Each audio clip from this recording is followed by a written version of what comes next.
Good evening. Welcome to the Board of Directors Agenda Meeting for May 10th, 2022. This is our opportunity to review the agenda for our former board meeting that will take place on May 17th, 2022.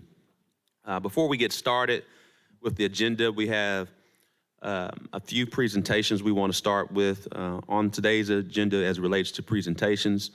We'll start with our National Merit Student Recognition. Then we'll transition to JTS Financial City of Little Rock Health Insurance Update. And then finally, we'll have a presentation by the South End Neighborhood Improvement Plan through the South End Neighborhood Association leaders.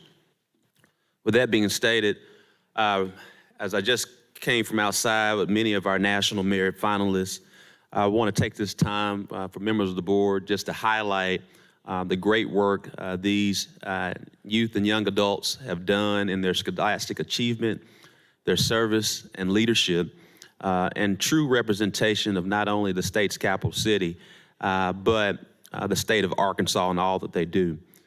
We have these 64 individuals with great high achieving academic scores now represented at the 2021 National Merit Scholarship Program and the 2021 National Hispanic Recognition Programs leading in this year in 2022.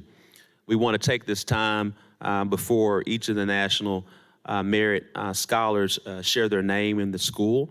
We want to take this time to really share appreciation to the principals, the teachers, the staff, and definitely the respective villages of each of these students. We know they stand on the shoulders of their mothers, their fathers, their aunts, their uncles, their sisters, their brothers, their godparents, whoever's been helping to lead and guide them, definitely their parental figures in their life. And we know they don't receive this achievement without a village and without the community.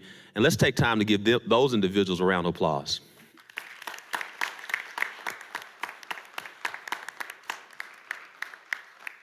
So we have a total of 64 Little Rock students designated as follows: 36 National Merit Scholarship finalists, 5 National Merit Scholarship semifinalists, 10 National Merit Scholarship commended students, 4 Hispanic recognition students, 10 principal scholars. The schools from the National Merit Scholarship finalists by the schools, we have 27 from Little Rock Central High, 5 from Little Rock Christian Academy, 3 from Pulaski Academy, 1 from Mount St. Mary. As it relates to the National Merit Scholarship semifinalists by schools, 30 from the Little Rock School District, those including Little Rock Central High, 28 from Little Rock Central High, and 2 from Episcopal Collegiate. Then the National Merit Scholarship commended students, we have 7 from the Little Rock School District, 1 from Pulaski Academy, 1 from Little Rock Christian Academy, 1 from Parkview Arts and Science Magnet. And then from the National Hispanic Recognition Program students, we have 4 Pulaski Academy students. And then the principal scholars, we have 5 Little Rock School District students, and then 5 from Parkview Arts and Science Magnet. We'll first start, Mr. Sanders. Is Mr. Sanders here?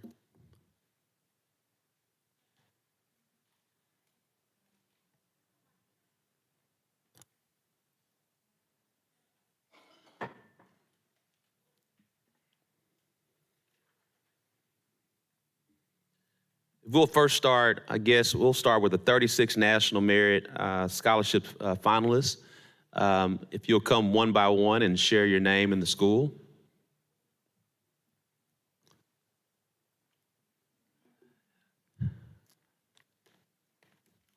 Principal Nancy Russo is here. Let's give her a round of applause.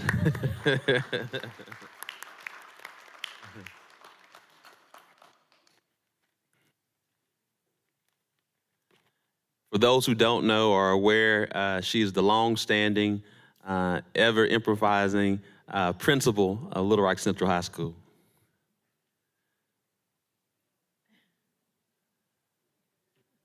And Ms. Smith, is Dr. Poor here? Did I not see him? Is he here? I just want to.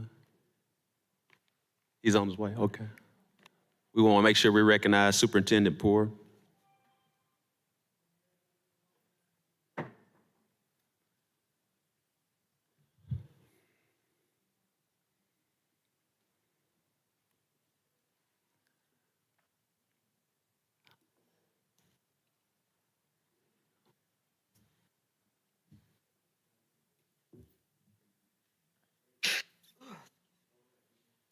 All right, we'll start with the first student who wants to share their name. Yes, ma'am.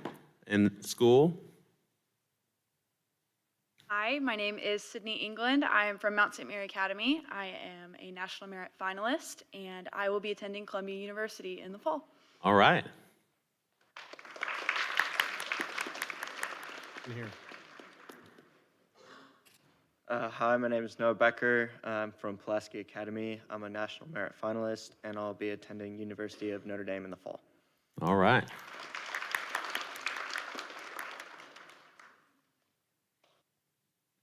Hi, my name is Nathaniel Bird. I'm from Pulaski Academy. I'm a National Merit Finalist, and I'll be attending the University of Texas at Dallas in the fall.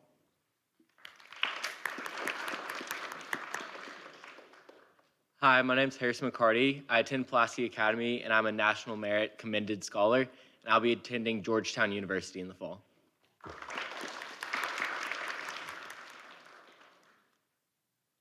Hi, my name is Ellis Shear. I'm from Little Rock Christian Academy, and I'm a National Merit Commended Scholar, and I'll be attending the University of Utah in the fall.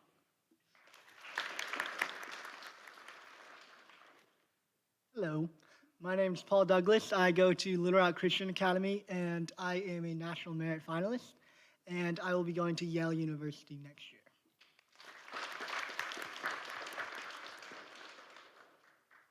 Hi, my name's Nora Williams. I go to Little Rock Central High School. I'm a National Merit semifinalist, and I'll be going to Franklin and Marshall College in the fall.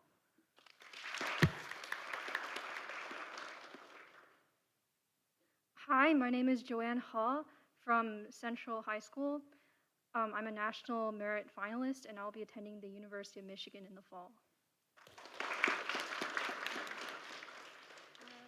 Hi, my name is Amanda He. I go to Little Rock Central High School. I am a National Merit Finalist, and I'll be attending University of Pennsylvania in the fall. Hi, my name is Harka Idebra. I go to Little Rock Central High School. I'm a National Merit Finalist, and I'll be attending University of Arkansas at Fayetteville in the fall.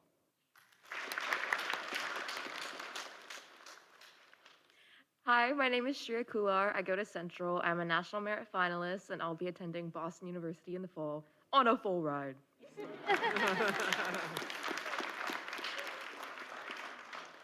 Hi, my name's Allison Gadberry. I'm from Central High School. I'm a National Merit Finalist, and I'm going to George Washington University. Hi, my name is Jacob Collier-Tennyson. I attend Little Rock Central High. I'm a National Merit Finalist, and I'll be attending Hendrix College in the fall. Hello, my name is Kenneth Gabriel Miller, and I've been recognized as a National Semi-Merit Finalist, and I will be attending the University of Arkansas at Fayetteville coming this fall. Hi, I'm Madeline Crisp. I go to Central High School, and I'm a National Merit Finalist, and I'll be attending the University of Arkansas at Fayetteville in the fall. Hi, my name is Richard Liu. I'm a senior at Little Rock Central High. I'm a National Merit Finalist, and I'll be attending the University of Pennsylvania this fall. Hi, my name is Akshay Padala. I go to Little Rock Central High School. I am a National Merit Finalist, and I will be attending Emory University this fall.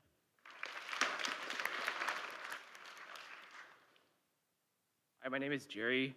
I go to Little Rock Central High School. I'm a National Merit Finalist, and I'll be attending Rice University this fall.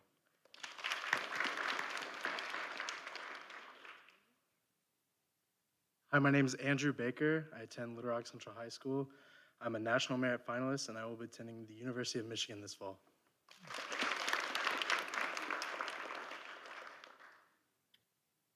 Hi, my name is Arian Gaddy. I attend Little Rock Central High School. I was recognized as a National Merit Finalist, and I'm going to UMich this fall.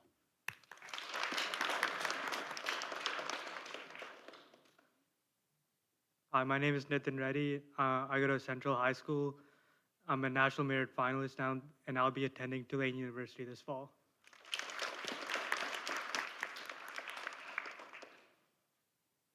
Hi, my name is Owen Silzer. I go to Central High School.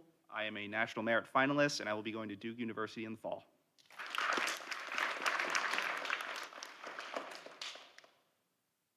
Hello, my name is Avery Horton. I'm a student at Central High. I was a National Merit Finalist, and I'm going to be attending University of California, Irvine in the fall.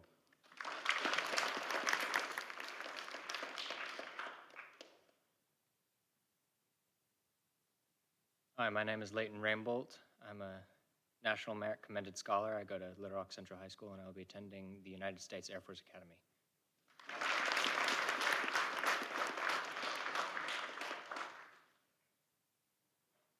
Hello, my name is Lewis Winger. I'm a student at Little Rock Central High School, and I was recognized as a National Merit Scholar, and I will be attending Rice in the fall.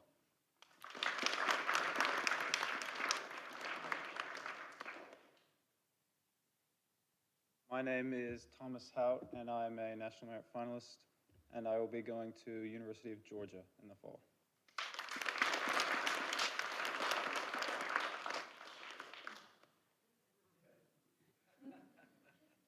Hi, I'm Carl Romaine.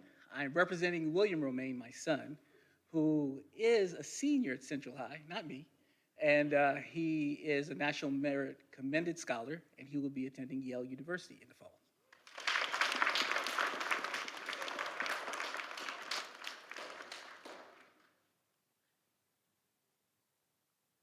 Well, again, I want to just take this time on behalf of the Little Rock City Board of Directors and the City of Little Rock to share our appreciation. For those who are able to stand, let's give them a round of applause.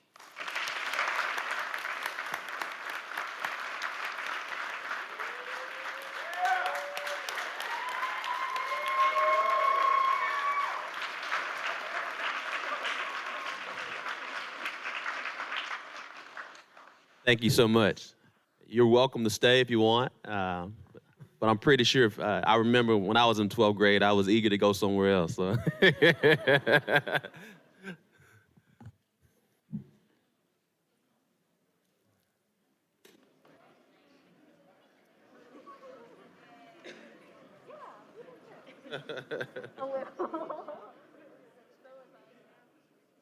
And great job to the parents as well. Great job to the parents, the principal, the staff, the team, the whole entire village.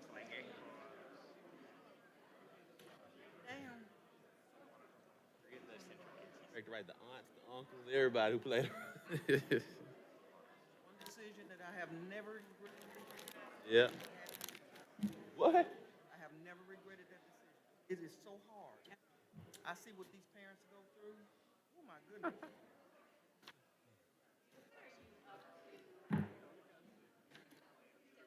Then I end up stuck doing youth programs.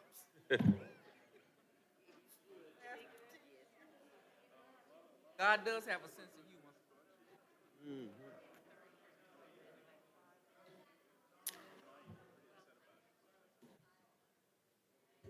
All right, members of the board, we'll now transition to the JTS Financial City of Little Rock Health Insurance Update.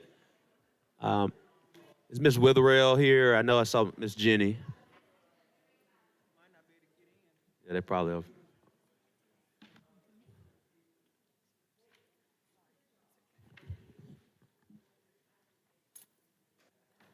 Someone doesn't mind getting Ms. Jenny Bradford or Stacy Witherell. Okay. Oh, there you are.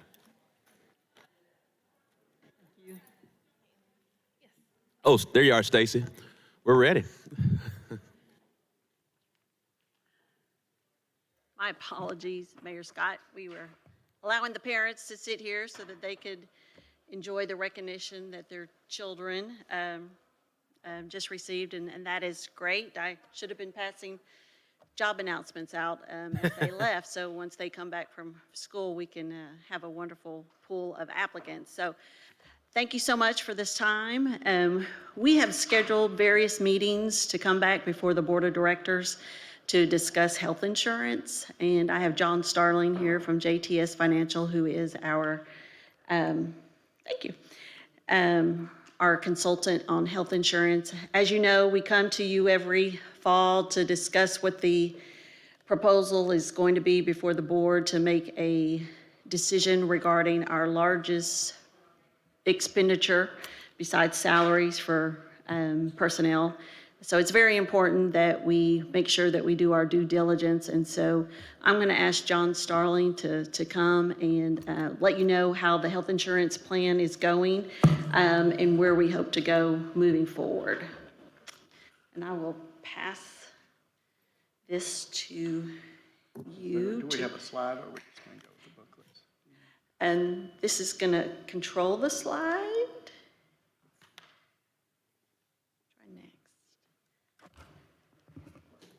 Is there a way to advance the slides with this? You got it? Okay, awesome. Thank you. All right, thank you, Stacy. Good evening, everyone. As Stacy said, my name is John Starling. I'm with JTS Financial.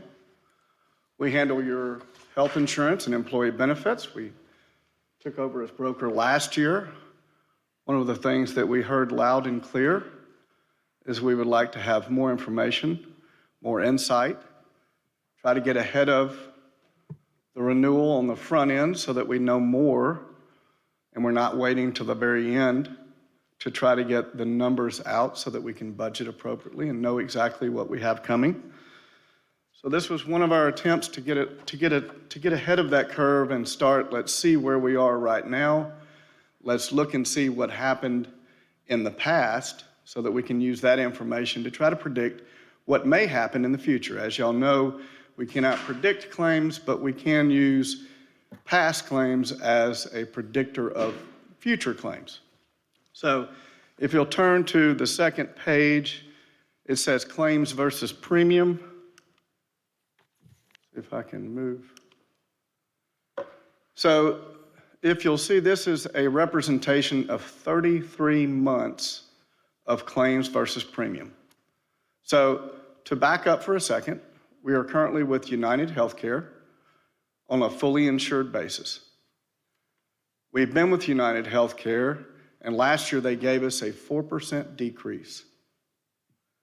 So over the last 33 months, our claims versus premium, so our total premium paid, $45,451,000 on total claims of $39,633,000. That represents an 87% claims to premium ratio. Now, the one thing that's not in these numbers, but I wanted to point it out, is that we received a premium holiday from United Healthcare, and that was roughly about a $1.4 million premium holiday. If you add those numbers back in, that would have put us running at about 83%. So if you move forward and we do the last 12 months claims versus premium, the most relevant period, our premiums, total premiums, $19 million roughly on $15.7 million in claims. Now that's running at about 82% claims versus premium. So to give you an idea of what a carrier looks at, so that under the Affordable Care Act, the maximum and the minimum loss ratios were 15 to 20%. So that's the maximum profit that they could retain. If you look at a group of your size from a carrier perspective, they become profitable somewhere in the range of 82 to 83% is where their profitability starts. So when I look at this, I say that if they're at 87%, they're still profitable. So there's room, there's margin in here of about 5 or 6% of pure profit. So one of the things that we had talked about before, but obviously time gets ahead of us and it gets very difficult to make drastic changes. And a lot of times it's easier to stay with what you know, the employees understand it, we don't change plan designs, and you come back with a 4% rate decrease. Even though there may be the opportunity for greater savings, we still have to look at the continuity of the former plan and also the fact that we aren't taking any risk because United Healthcare has shouldered that. All that being said, the group is still running very well. Now that could change. As we all know, claims occur without any plan or idea of what may happen but I can tell you, when you look back at it, one of the things I look at, which we haven't really seen in the past, is our COVID claims over the last 2 years are running about $1.2 million.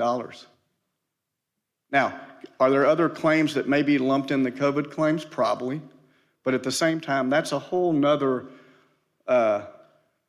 item that we really don't have a lot of insight into what the result of that is moving forward.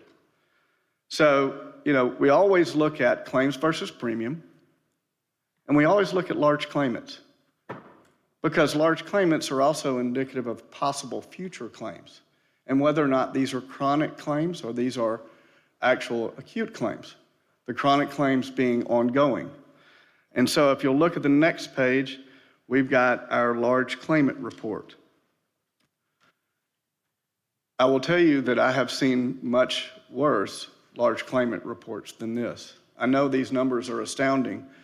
A $700,000 large claimant is a little alarming, but at the same time, with a group of this size, that is not uncommon at all.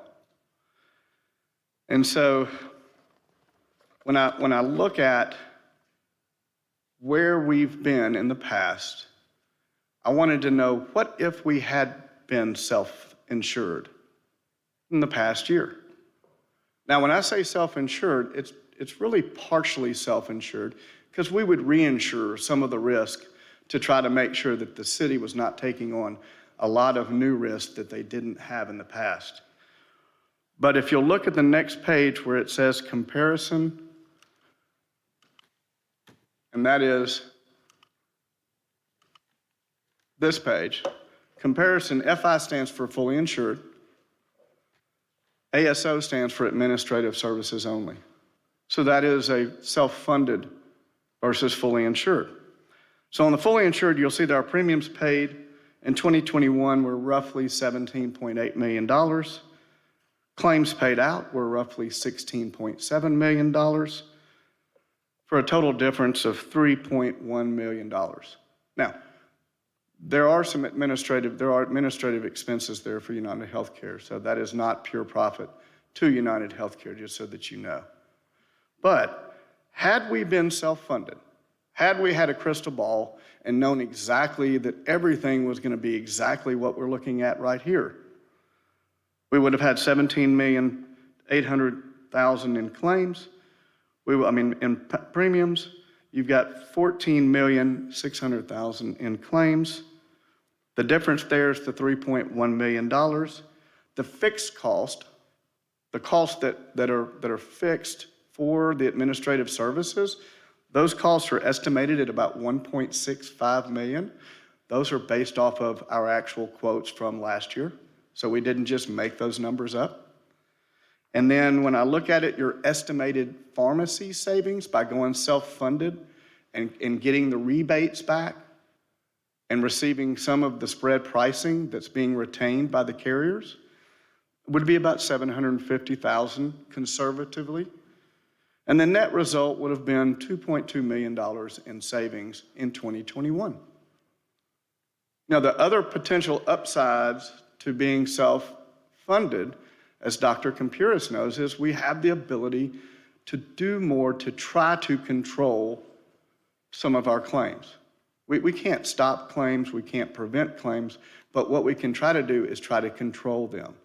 Whether it's through trying to work with diabetics to try to control those costs so that they don't incur larger claims as a result of not treating those. Whether it's trying to come up with a program to control morbid obesity or hypertension. These are all things that the state of Arkansas is in the very top of all the states. And so the flexibility with with self-funded versus fully insured would give us that opportunity to try to control those claims. But I will say this one more time. That does not mean that a self-funded plan is absolutely the best plan for the city. It all comes down to risk versus savings. And that's our job, is to try to find exactly where are the possible savings, but also make sure that you understand where the risk is. So one of the things that we thought was it would be nice if we looked and just did a little bit of a historical, what did we do as a result of the decisions that y'all made in 2021 for a 2022 plan year? And so I think it's nice to be able to stand up here and say, we saved $800,000.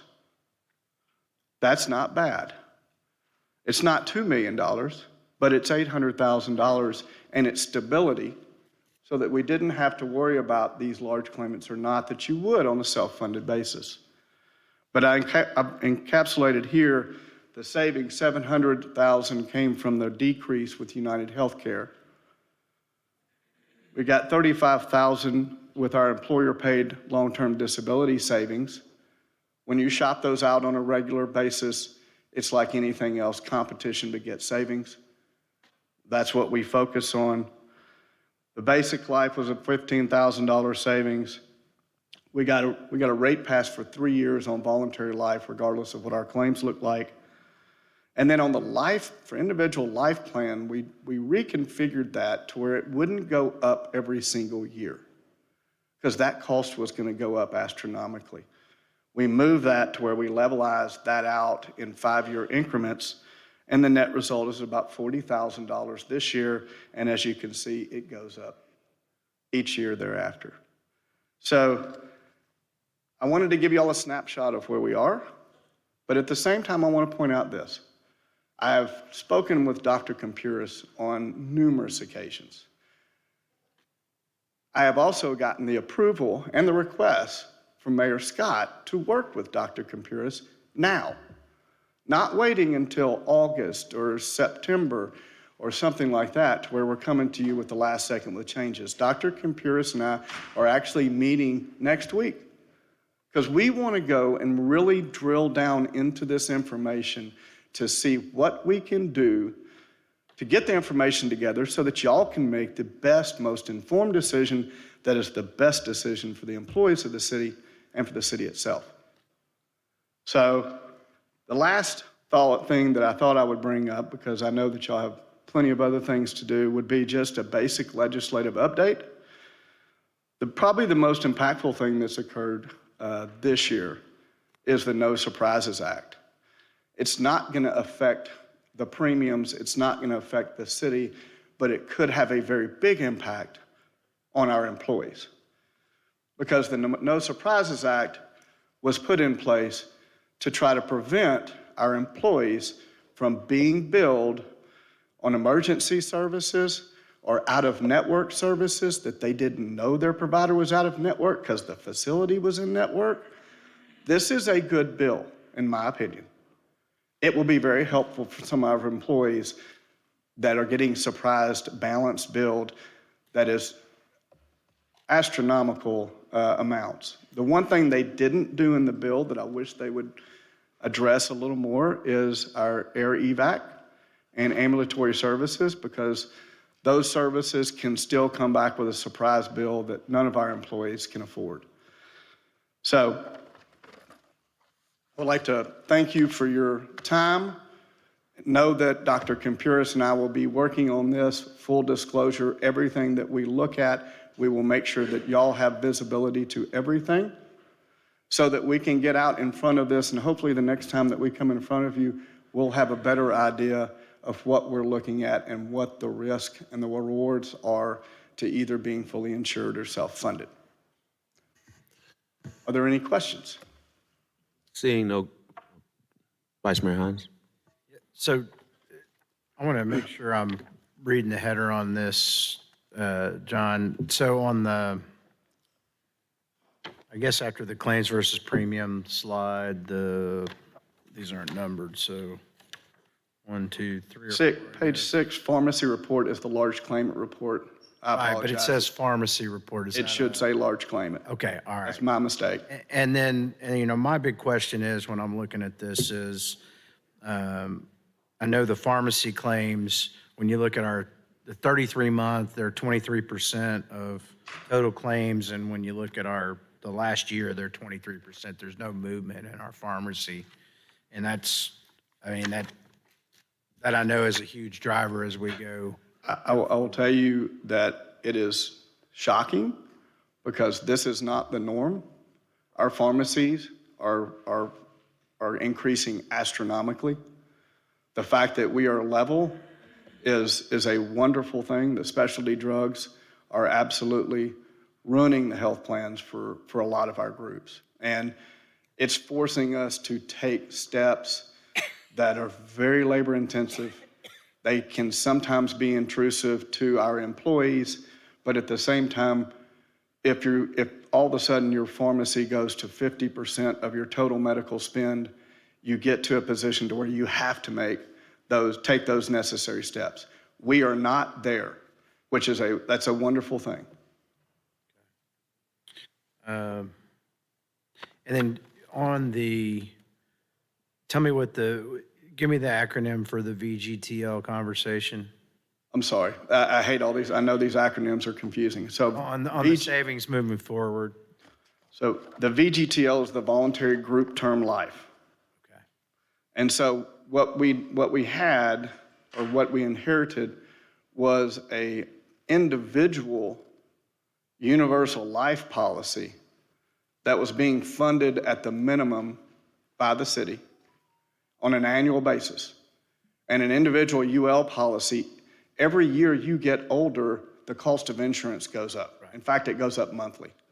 And so what may have been a good idea, and I wasn't involved, so I don't really know, and I'm not saying it wasn't a good idea at the time, but what was happening is our rates were going up, and every year that we got older, all of the rates were going to go up, and the policies themselves were minimally funded, so there was no cash value. There wasn't really a benefit to having those policies versus putting it into a group block to where we increase those every 5 years on an age band, typically. Okay, and so that's separate from the employer-paid basic life. That's why I was trying to. There's three categories of life insurance here, and I was just a little confused as to. Yeah, so you've got your employee-paid voluntary life, and then the city was paying on the VGTL conversion. Okay. Okay. Okay, because a lot of different employer-paid basic life was a 4.5% rate decrease, and then you get down to the VG. So is this rolled up into that? That's what we did with the basic life? So that's what we did with the basic life, is we converted that's why I it was confused. to UL. I apologize for not making that clear. Thanks, that's all I had. Director Richardson, your hand.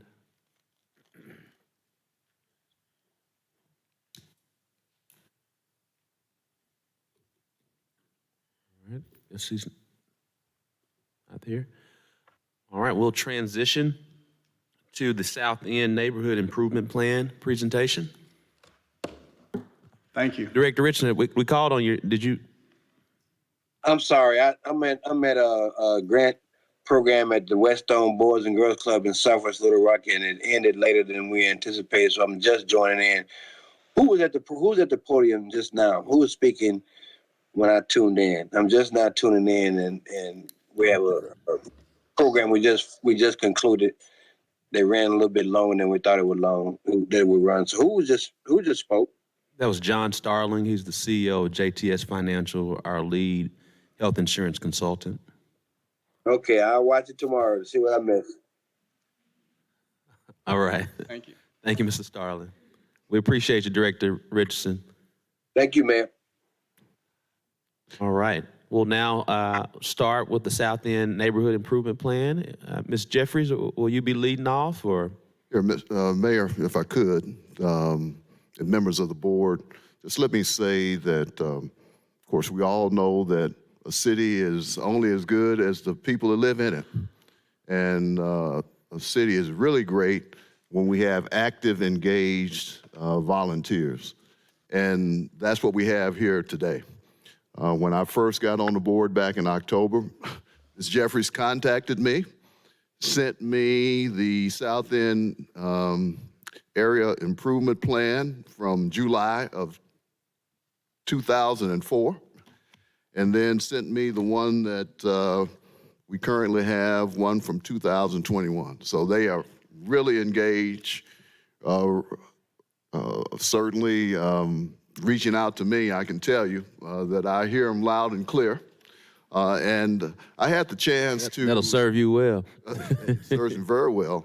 And I had a chance to hear the whole presentation from the South End Neighborhood Group on Zoom when they presented to the Planning Commission. It was a great presentation. And members of that steering committee here today, I believe, Ms. Jeffries, Ms. Randall, and Ms. Stevenson. I'm not sure, Ms. Jeffries, if Dr. Hatchett made it or not. No, she hasn't come. Did not. And so we wanted to wait, Mayor, until they could present this plan to this whole board and to the public in person. I think you will soon realize, like I did, the amount of work and professionalism that has gone into this report. And so with that, I just had to take a point, Ms. Jeffries, in saying that. So I'll let you get on with your presentation. Thank you very much. Thank you. Thank you, Board Director Miller. Good evening. To Mr. Malone in his absence, to Mayor Scott, City Manager Bruce Moore, Ward 1 Director Virgin Miller again, and other members of the City Board of Directors. I am Ruby Jeffries, and I bring you greetings from the South End Neighborhood Association Coalition. Representing this evening are members of the Neighborhood Association and Steering Committee of our Neighborhood Action Plan 2021. Ms. Joyce Dixon, she's not here with us this evening. Ms. Eleanor Stevenson, Dr. Hatchett is on an assignment with UAPB, and myself, and we're from the South End Neighborhood Group. Mr. Lois Collier, Meadowbrook Club Association. Ms. Jackie Randall, Whitmore Circle Association. This process started as a result of scheduled meetings that were held at our Neighborhood Resource Center at 4 p.m. with city officials on the second Thursday of each month. These meetings were called Safer Neighborhood Initiatives, Issues and Concerns. We brought our concerns before the city officials and department heads, and we also met with City Manager Bruce Moore on numerous occasions. We did not get the results that we needed to correct the problems, nor make an impact on what we were trying to do within the South End community. We were constantly asked by City Manager Bruce Moore, is this in your action plan? If not, we can't act on it. The coalition finally called a meeting with the neighborhood associations to start the process of updating our 2004 Neighborhood Action Plan. Mr. Brian Mignard was contacted from Planning and Development to advise and assist us. We developed a plan. The Neighborhood Action Plan would address concerns in the areas of history, infrastructure improvement, housing, economic development, parks and recreation, crime, existing land use and rental properties. We added social services to our updated action plan. The coalition then mailed a letter on April 7, 2018 to all residents of the South End community, informing them that the City of Little Rock had requested that we upgrade our 2004 Neighborhood Action Plan, and therefore we were requesting their presence at a public forum meeting Monday, April 16, 2018, at 6 p.m. at the Greater Center Star Baptist Church. There were approximately 74 residents in attendance according to a sign-in sheet. Additional forms were completed within the Neighborhood Association meetings. At a given date and time, all forms were collected and the information was compiled. To better understand each topic and area of concentration, Mr. Minyard scheduled meetings for and with us, with city department heads and staff and any specialists that he thought would aid us in trying to accomplish our goals and objectives. We met at our neighborhood resource center. After our meetings were completed, the coalition and Mr. Minyard did a survey and need assessment of the South End, and we started writing our updates. Because of COVID-19 and our city officials' offices being closed, we started meeting virtually by telephone conferences. And then Dr. Minnie Hatchett offered the use of the UAPB North Little Rock site for a physical space, and we accepted and was most appreciative. In September 2021, our 2021 revised South End Area Improvement Plan final draft was submitted to Mr. Brian Minyard. In the process of writing and developing our area improvement plan, we discovered these basic general things. Number one, that our desires had not changed. Number two, very little improvement had been done in the South End community. These are our May 1999 and our 2004 area improvement plan. This is our 2021 plan. This 22 years in between. Still, very little has been done within the South End community. We've made strides, but we're far from what we need.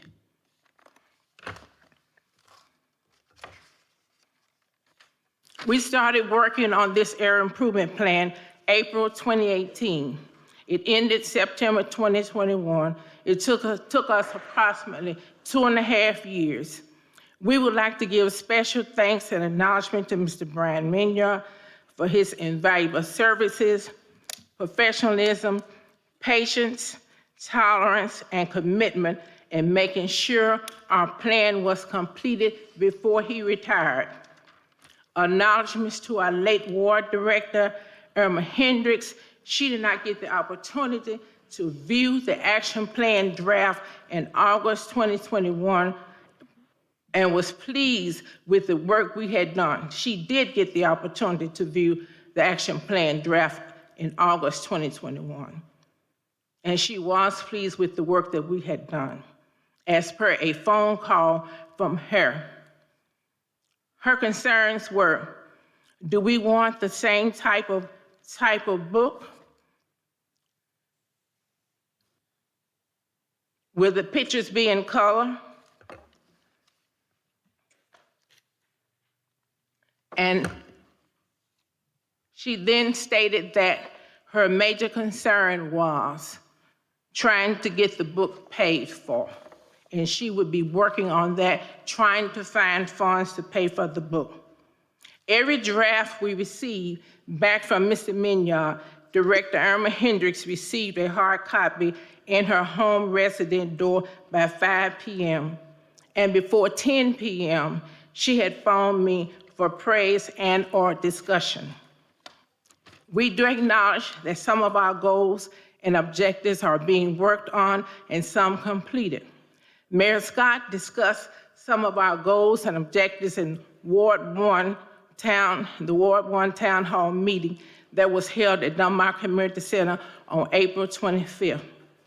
Special thanks to Mr. Malone for his assistance after Mr. Minyard retired, and thanks to our current ward director, Virgil Miller, for his efforts in making sure that our plan is reviewed and the possibility of improvement.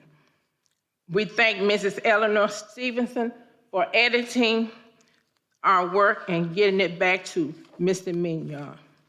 Thank you. This is my presentation. Are there any questions? Mr. Miller, would you like to make any comments, and then I'll make some, and then. Yes, thank you, Mayor.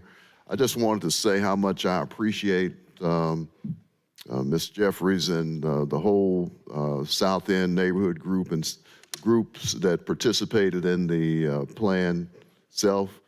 You've educated me. I'm wet behind the ears, but you made sure that I got the information in a timely manner. Ms. Jeffries mailed me both the plans.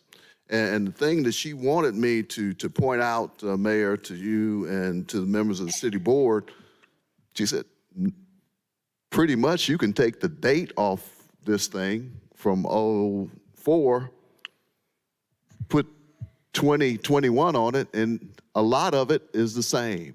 Absolutely. And so as we go forward with this and hopefully pass a resolution of support with this, that we will try to get these things done that were pointed out in 04 and again pointed out in 21. Okay, we do have two more speakers, Mrs. Eleanor Stevenson and Mrs. Randall. Thank you. All right. Mrs. Eleanor? Good evening, Mayor and our Director Miller and the rest of the board. I will be highlighting our goals and our objectives.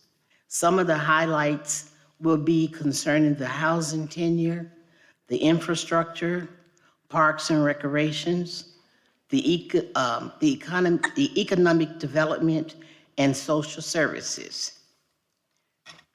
I will refer to some pages that you can go along with me. Housing tenure, if you turn to page 4, there is a graph, several graphs, that will show the incline and the decline of housing in the South End, as far as vacancies and as far as the building structures. Due to the lack of historic reservations and other factors, the South End area continues to lose housing stock. This has occurred over a period of time, especially since the tornado of 1999. The continued demolition of units through 2020 is referenced on page 69. If you refer to page 69, you will see a map of the South End area, and within the boundaries of the South End area, there are red dots that indicate the number of houses that have been demolished within the South End. The objective for us up under the housing tenure is to work with the city of Little Rock and other historic preservation organizations for assistance for available funding at the city and state level to become proactive in the preservation of historic units. We want to work with housing and neighborhood programs to establish historic significance of a unit before the demolition process is started, instead of after a proposed demolition is already in progress. We want to reconstruct those homes that have historic value. This will help save the historic significance of the South End community. We want to establish a comprehensive housing program to repair, renovate, and increase maintenance on housing stock of homeowners that are disabled, senior citizens, and low-income families. We want to work with the City of Little Rock departments to enforce housing code and ordinance violations. Our next goal is infrastructure.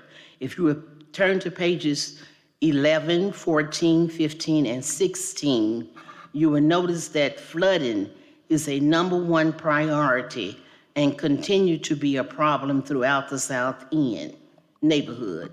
As a result, Whitmore Circle infrastructure was completely revamped. Another example of a problem of flooding is on West 33rd and also Interstate Park. And you can see that on page 11 where they did reconstruct the Art Street Bridge, and it made a great difference, but it did not improve the interstate park. The objective is to mimic the development of Whitmore Circle, and that is to receive sidewalks, curves, and newly paved streets. The drainage problem was solved, and the project was completed in 2019, resulting in a clean and inviting area of the South End community. And you can reference that on page 11. An example of the Whitmore Circle project are before and after pictures, which you will find on page 15. We want to work with the City of Little Rock Public Works Department to identify and eliminate other areas of flooding in the community. We would like to repair and clean all ditches, ravines, and other drainage systems that flood throughout the South End community. We need to identify and make sidewalks safe for pedestrians by repairing and/or replacing sidewalks in disrepair and installing sidewalks, curbs, and gutters where there are none. Another objective is lighting. Lighting which threatens the safety of the residents in the South End neighborhood. Poor lighting threatens the safety of the residents in the South End neighborhood. Criminal activity, accidents, and unsafe walking areas for pedestrians at night, especially individuals coming from work, school, community events, and outdoor activities, poses an overall risk to the community.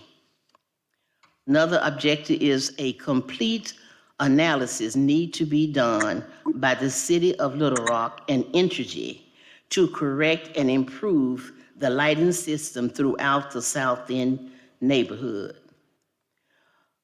We would like to provide LED street lightings and additional fixtures for better efficiency. Our third goal is parks and recreation, and you can refer to page 22. We want to continue to implement Crump Park's master plan that was made possible by the 1/2 cent tax bill. Thrasher's Boys and Girls Club was closed, but is now open. The closing within itself created a haven in the community for criminal activity. A community center provides a safe environment for youth to engage in programs and structured activities. And although the South End is home to 3 city parks, a great park system is only as good as its activities and the safety it provides its residents. The entire community suffers from the closing of any indoor community facility as well as limited outdoor activities because of safety concerns. The splash pad that was constructed last summer was a plus for the South End community, and it meant a lot to the parents and the children. And if you refer to page 12, you will see the beautiful splash pad that was constructed in the South End. Another objective is to provide a new facility for neighborhood programs to teach job skills, computer classes, health classes, programs for senior citizens, young adults, and children. We want to work with the City of Little Rock Police Department and the Park and Recreation Department to establish a park patrol security force. This would not only benefit South End parks, but the entire City of Little Rock 65+ park system. Establishing a park patrol security force whose only job is to patrol city parks, will reduce crime with the city, with the Little Rock City Park system, freeing up the Little Rock Police Department and giving residents a secure sense of safety. This could operate similar to the Little Rock School District Security Patrol. Their only job would be to make sure all city parks are safe and free from unwanted activities. Our fourth goal is economic development, and you can refer to that on page 20. The South End community was once home to over 30 small businesses, including a Kroger's grocery store, which was on 28th and Arch, a full of feed store. We had service stations, restaurants, a variety store, and many other small businesses. And this was just from Roosevelt and Arch to 29th and Arch. Then we had business that was going up from 33rd and Gaines all the way up to Martin Luther King, which was known as High Street at that time. The goal is to encourage economic development and bring back businesses into the community. Our objective also is to improve the overall appearance of the neighborhood through proper building and ground maintenance. We want to enforce municipal codes upon existing businesses to take ownership and make needed repairs to both the inside and outside and the overall perimeter of their properties. This will enhance beautification of the neighborhood through community and individual efforts. This will ultimately aid in attracting new businesses and improve job opportunities in the South End community, as well as initiate or give calls to explore job training programs for local residents. As you know, we have a lot of business coming to Arkansas, to Little Rock, period. And the South End is a prime property for these businesses to have their employees to live in and to thrive in. We are so close to all of the pavilions and conveniences. We are 10 minutes away from the airport.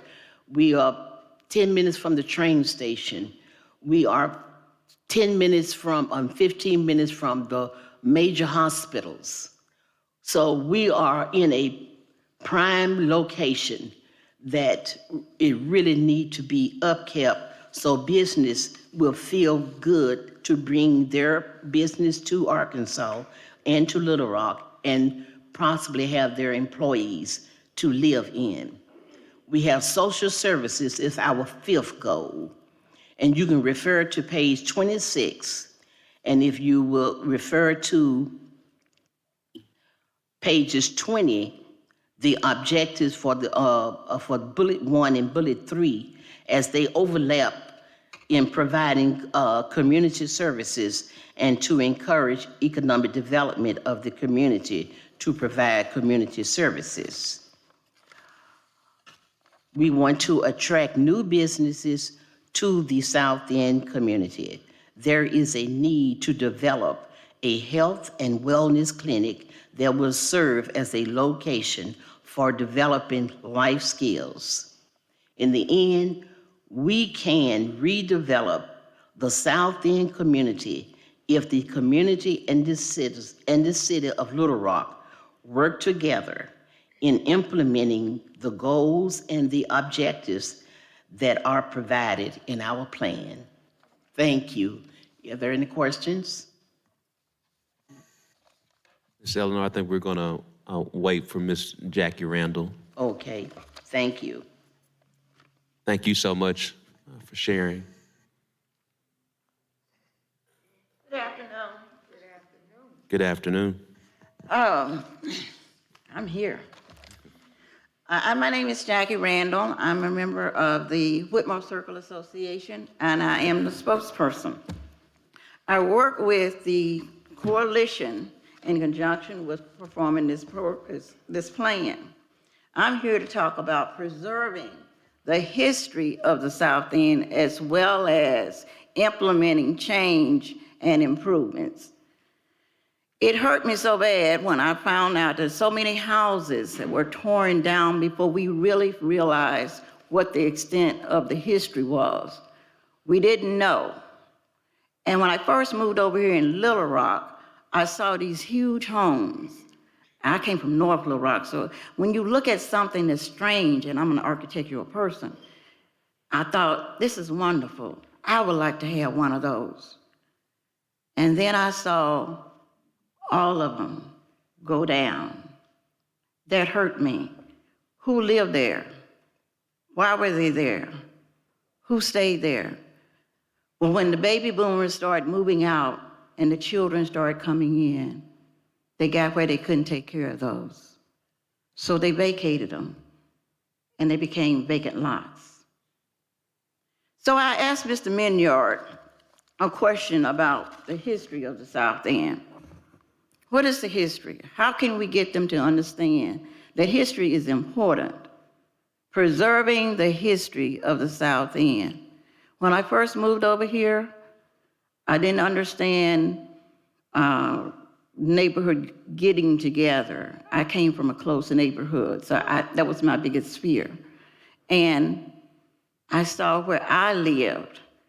We loved one another. Love ye one another. We were there for each other. And as I began to grow and move throughout the South End, I saw the same thing. There were neighbors helping neighbors. So I'm here to speak on preserving the history of the South End, as well as improving conditions of the South End. I'm going to talk and use 3 examples, and if you all will look at the front of the booklet, you'll see a collage. And these are just some of the people and some of the places that was here in the 1960s. I used to hear about Sim's Barbecue years before I moved over here, and that was back in the 1950s. I used to hear about the Dunbar, the state station, fairground, that's what it is, about that, and I didn't know I was gonna move next door to it. And these things, and when you're not in a place, you visualize, God, I wish I was there. When I got here, I was surprised. I was surprised because I found a community of people that loved and worked together to create a haven for self-production. And I'm gonna just mention a few people right now. And the reason I'm mentioning these people, because I kept saying to myself, we don't hear about these people. We don't hear about ones that's out here really making a difference. We don't hear that. And Coach Ed Johnson spoke my mind. And I watched him, because I lived on the other side of the park. I watched him for years, working that park, getting young people to come out there and play football. It was a park that Mrs. Gray herself created for the youth in the neighborhood so we wouldn't play in the streets. And she asked Mr. Johnson if he would head a program, a sports program for those youths. And for 50 years plus, he has worked that program. And out of that program, more than 3,000 people have come out and are going on to go to college, going on to be professional football players, going on to be bank presidents and works in banks, gone on to make a living that was productive in the city of Little Rock. And most of these people stayed right here in Arkansas. And I said, mentoring. I came from a neighborhood of mentoring. But the thing of it was, we were being mentored from other teachers from other areas. But Coach Johnson's mentoring program reminded me of what youth needed. We got our mentoringship from people that came in and they taught us how to love and work together. And I saw that in Coach Ed Johnson. When you can get 3,000 people keep coming back, wanting to come back, to be a part of this legacy, that's something different. And they worked their hardest down there at that park next door to me, Southside Park, a park that has been not kept up so good by the city that had been promised to do so. There were things that they promised that they would do, and somehow it fell apart. But Coach Johnson never labored, never stopped laboring there. And I commend him for that. So he's my hero. He's my hero. He never quit because he was there for the kids. And we were talking about the kids of today. The kids of the day do not know what it means to get out and play and enjoy one another. But down there in that park, I can see me doing what we used to do. And I'm a baby boomer now. So when you look at that, I want that back. I want that back. And our history can repeat itself. Let's take the best of our history and make it better. So Coach Johnson is here with me this evening, and I like to commend him for his hard work and his perseverance and for getting so many young people to have a dream to do better. His staff, the parents, they work together, and that's what it's going to take. You asked the question, Mayor, working with our youth. Working with our youth today starts at the beginning. If we don't catch them before they reach 13, we're going to lose them. So if you want to really know how to keep our youth safe, people like Coach Johnson, programs that he have implemented for the last 50 years. We're not going to get them all, but we're going to get some of them. And also, another one of my heroes, Miss Betty Ellis. Miss Betty is 92 years old. You can't tell it by the way she moves. But she is one who have lived in the neighborhood for 92 years, grew up in the South End, and she raised her children being the first female barber in the South End. So they made business works for them. They created their own. I don't see today no barbershops in the South End, no beauty salons in the South End. And when I moved here, that's all we had. We didn't have to go out. We had places where we can go get what we needed in the South End. I like to see that back. Let's preserve our history along with improving the South End. They've talked about the conditions of the South End. Change is good. Well, let's preserve what we already have. We need to research before we start tearing down. We need to find out before we start tearing down the things that was important back then. We need to work with those that have a productive program, like the Boys Club. We didn't have one like that in North Little Rock. But when we came over here, they had one. I didn't swim at the Boys Club. I wished I had, because I would know how to swim by now. But these are the things that drew me to love the people in the community. The love of the community made a difference. We got to get that back. And the only way we can do that is by preserving the history, by implementing change. The other somebody I thought about was Miss Thelma Ware, one of the Little Rock Nine. I was amazed to be in the presence of her because we read about it on that side of the river. But to be right here with some of the Little Rock Nine and in this stand in the area where they went through the integration crisis, that was something to amaze me. And I looked at all of this and I asked Mr. Minyard, What can we do? And he showed me that we just need to preserve the history of the South End. I took this route because I'm looking for people to understand we can't implement change if we don't understand how we got here.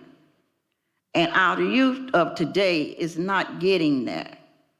We need to go back. We need to go back to the simplicity of life. I know economics and modern age is good, but the basics, and that's what that draw me to the South End, the basic living conditions, working together, stores being built, pop stores that came up. We stood on the corner of the store, right there on the corner of Martin Luther King. When it rained, the store owner let us come in so we wouldn't get wet while we kept wait on the bus. These are the things that keeps you going. These are the things that motivate you and energizes you. We need to go back. It's nothing wrong with change, but we need to remember the things that made us great. Loving, caring, supporting. And that's what the people in the South End has been doing all of these years. Loving one another, supporting one another. Even in my neighborhood, it's not nobody I can't call on. But the South End needs to preserve its history. It needs to go back to the things that's more important right now. And they have shown you and talked to you about the things that we wanted to get done. Simple things to some, major to others, but they are simple to us. Just maintaining. And I dare not leave out the churches. We have churches that have been in the South End for 100 years, and they were the pillars of service. So when we look at this, the history of the South End is a picture that makes you and wants you and will draw families to the area of the South End. And not only families, but businesses. Because when I came to the South End, I saw a community that was overflowing with so much richness. I would like to see that back. I would like for the children to be able to play with one another, not kill one another. And the only way they can do that is that they be taught to love and enjoy the things that Coach Johnson's program put forth, that they can be somebody and they can grow and go above where they are now. And the other somebody I want to talk about in this is that we have in his program more than, I'll say 40 people that have, young men, have gone on to college and tried out for the NFL. That's a lot. And back then, could you imagine somebody that came and started a pee-wee football down in the South End would go to the National Football League to be a banker? Could you imagine? Could you imagine? Can I be that person? That's what the South End means to me. And to the people of the South End, it is a community of people working together to try to make a difference in the lives of others, working together to make Little Rock great. We can't leave one part out and not include us all. So I asked the board, think about the South End as a part of making Little Rock great. Mrs. Eleanor talked about the richness, how far we are from downtown, how far we are from the airport, how far we are from one side of town to the other. We are right in the heart of Little Rock, right in the heart of Little Rock. Anywhere we want to go, we have access. That's what's going to make the South End great. That's what's going to bring back who we used to be, a community of people working and striving together to do what's best for Little Rock. So I chose to take this route because I wanted you all to understand that we are still alive. We are still there, working with what we have. And all we ask is that you work with us to make some improvements, but preserve our history. Thank you. Thank you so much, Ms. Randall. Is there any questions? I'm so quick. Move on. I think, Ms. Are there any questions from the board? I know the board generally will take this time. What we have before us is the agenda meeting, so they'll take this time to digest the improvement, and so the actual vote on the improvement plan will be next Tuesday during the actual city board meeting. This is our city agenda meeting. Okay. And so we wanted to make sure we had the time to go through the presentation today. I'm sure they're going to take this time to digest all of that. Just want to say again, echo many of the words from City Director Virgil Miller. It's been a blessing to see this very active, engaged neighborhood association, and I remember on the heels of you all working on this process and all the amount of work, the time, the effort, and the talent that's gone into this. I believe y'all started, like you said, April 2018, working through this to the 21st. And while there's been some improvements, we know there's much more to do. As the Isaac brothers would say, more work to do. And we know that, and we will continue to get that done. I know that City Director Virgil Miller has definitely been impressing that upon his fellow colleagues of the city board, and we know there's more work to come. Be on the lookout, though. This summer, the city board has already approved close to $600,000 of improvements to the interstate park, so that's coming. I believe we're starting to work on that process with the construction bids, and so you'll start to see that probably late summer, and hopefully that'll be done by this fall. And we know the $600,000, $700,000, you need a whole lot more than that for Interstate Park. Understanding the history of Interstate Park and how it was built on top of a landfill. Many people don't know that unless you're from that area of town. And so we know there's more work to do as we got more things going on. And so we will continue to not only listen, but to act on what you are sharing. And we just want to take this time to say, Director Wright wanted to make a comment. Yes, I just want to commend the South End for taking control and taking charge. It's distressed me over the years, the number of structures that have been torn down in the South End. I've fought for some and been successful. One of the key ones was the Murphy's Jeffries building. We were able to save that and keep that from being torn down. Yes. And I commend you all for making that the centerpiece of your plan to preserve the history that's there. Yeah. My ward, I don't have a lot of historical, actually I have none. Just be real about it. So you all have something to work with. And that's very important, to have a blueprint that you can pull from and that you can restore some of those old buildings. And I commend you all for taking the time to do a detailed analysis and to put all of this in here.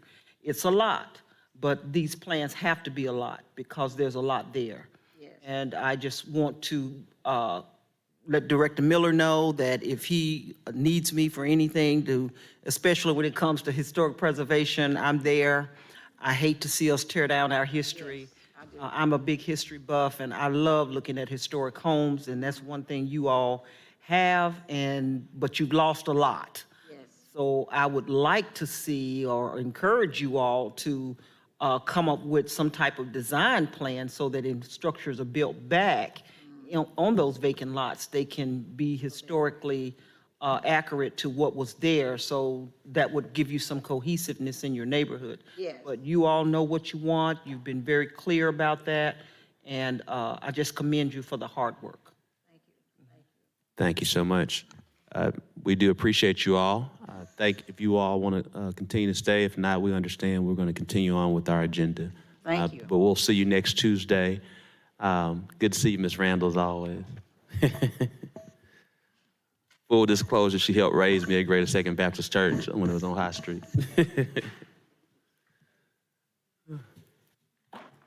Thank you, Coach. Thank you, Miss Eleanor, Miss Jeffries. Thank you. Yes, ma'am. Miss Bet. Oh, I didn't see Miss Bet over. Doesn't look a day over 50. Doesn't look. Amen. Still.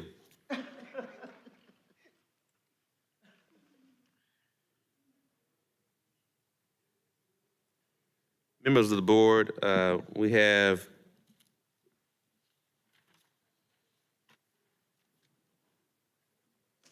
one modification for today's agenda that's already been included. It's already been online. We do have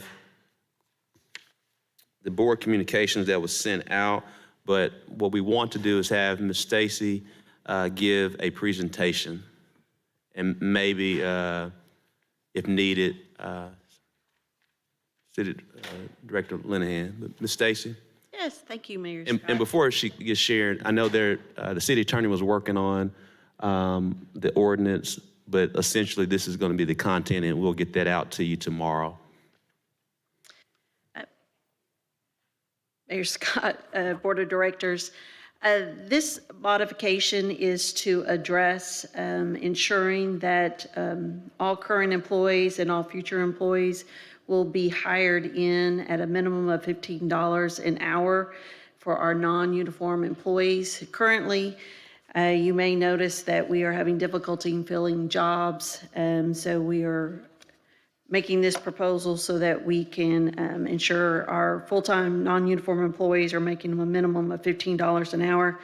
The modification is to amend the current budgets.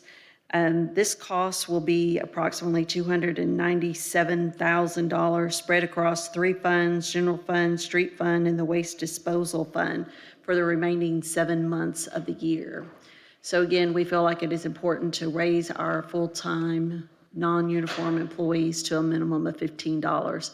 Additionally, besides raising all of our current employees up to $15 a minimum, we will also be using this opportunity to look at the equity and the compression that increase will cause.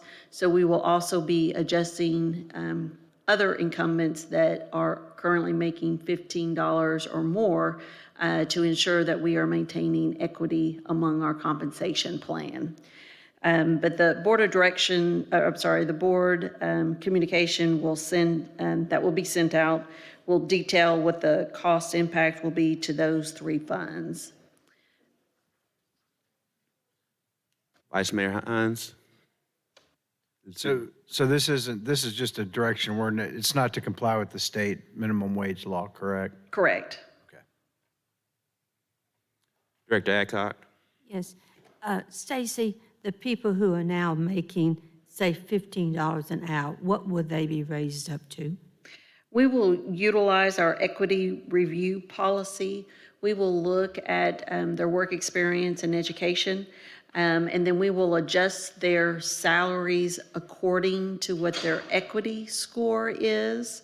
This is what the Human Resources does anytime that we hire someone or promote someone.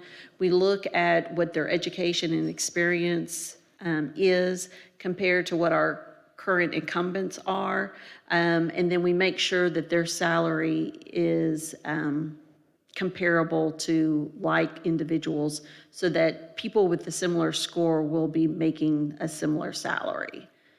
That sounds very good, but lots of the people who are now making 15 have been here 5 years and plus, and the only thing that they haven't acquired any more education or anything. The only thing they've got is the time that they've given to this city. And so what is the cost of raising those people up? This cost includes that as well. We are not saying that there's a one-size-fits-all approach here because we're going to look at every score individually, which includes their city time and then whatever time in education that they had before they came to the city.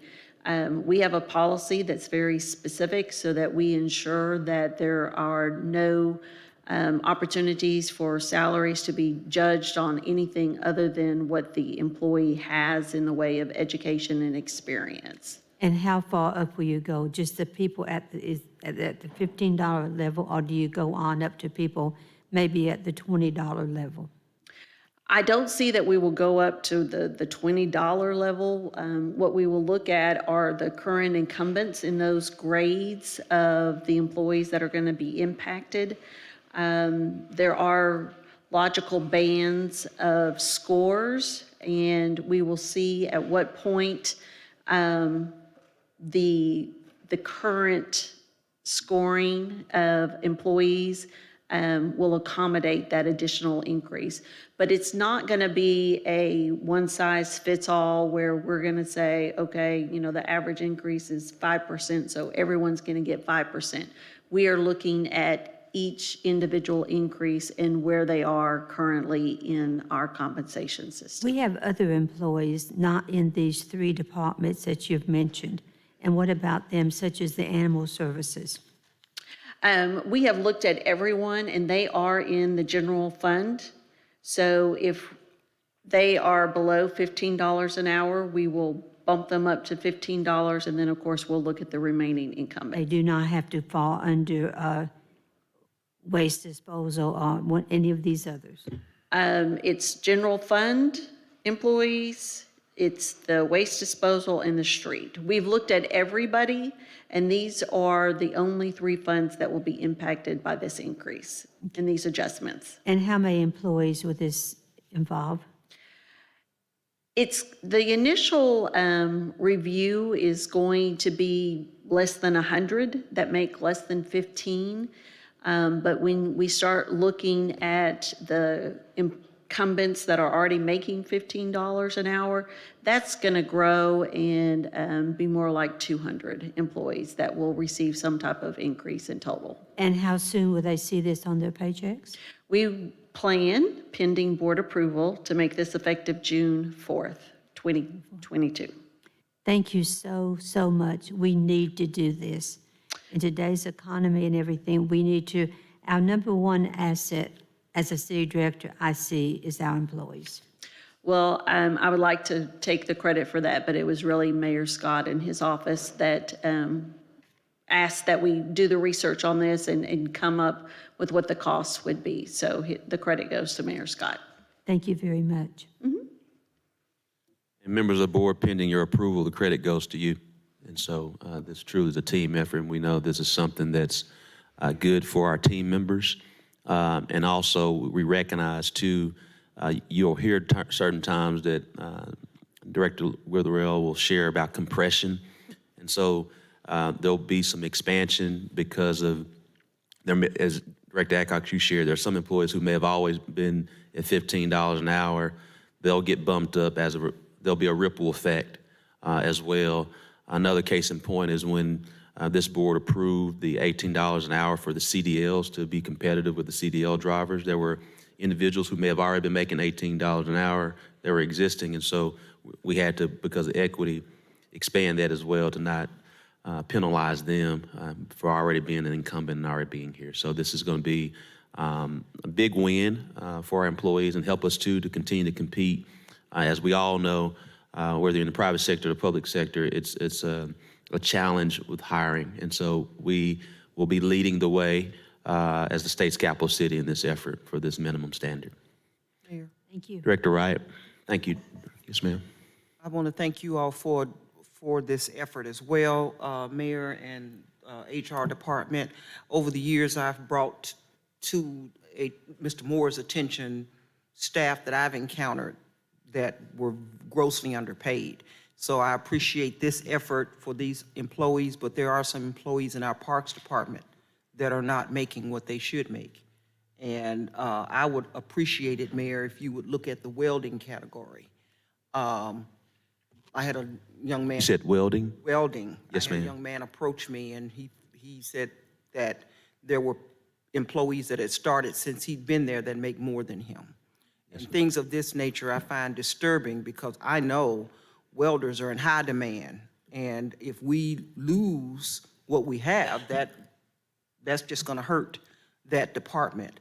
So I had asked Mr. Moore to look at this, I know over a couple of years ago. We'll make sure. I thought it had been done, but I found recently that it hadn't. So I'm bringing it up again. So it's not just animal services, it's in our parks department too. That's one instance that I know of. I'd like y'all to take a look at the whole department to make sure we are where we should be. Yes, ma'am. We'll be sure to do that. Thank you. Vice Mayor Hines? Yes, Stacy, I just want to ask you a question. Is the amount for the police correct, the $49,679?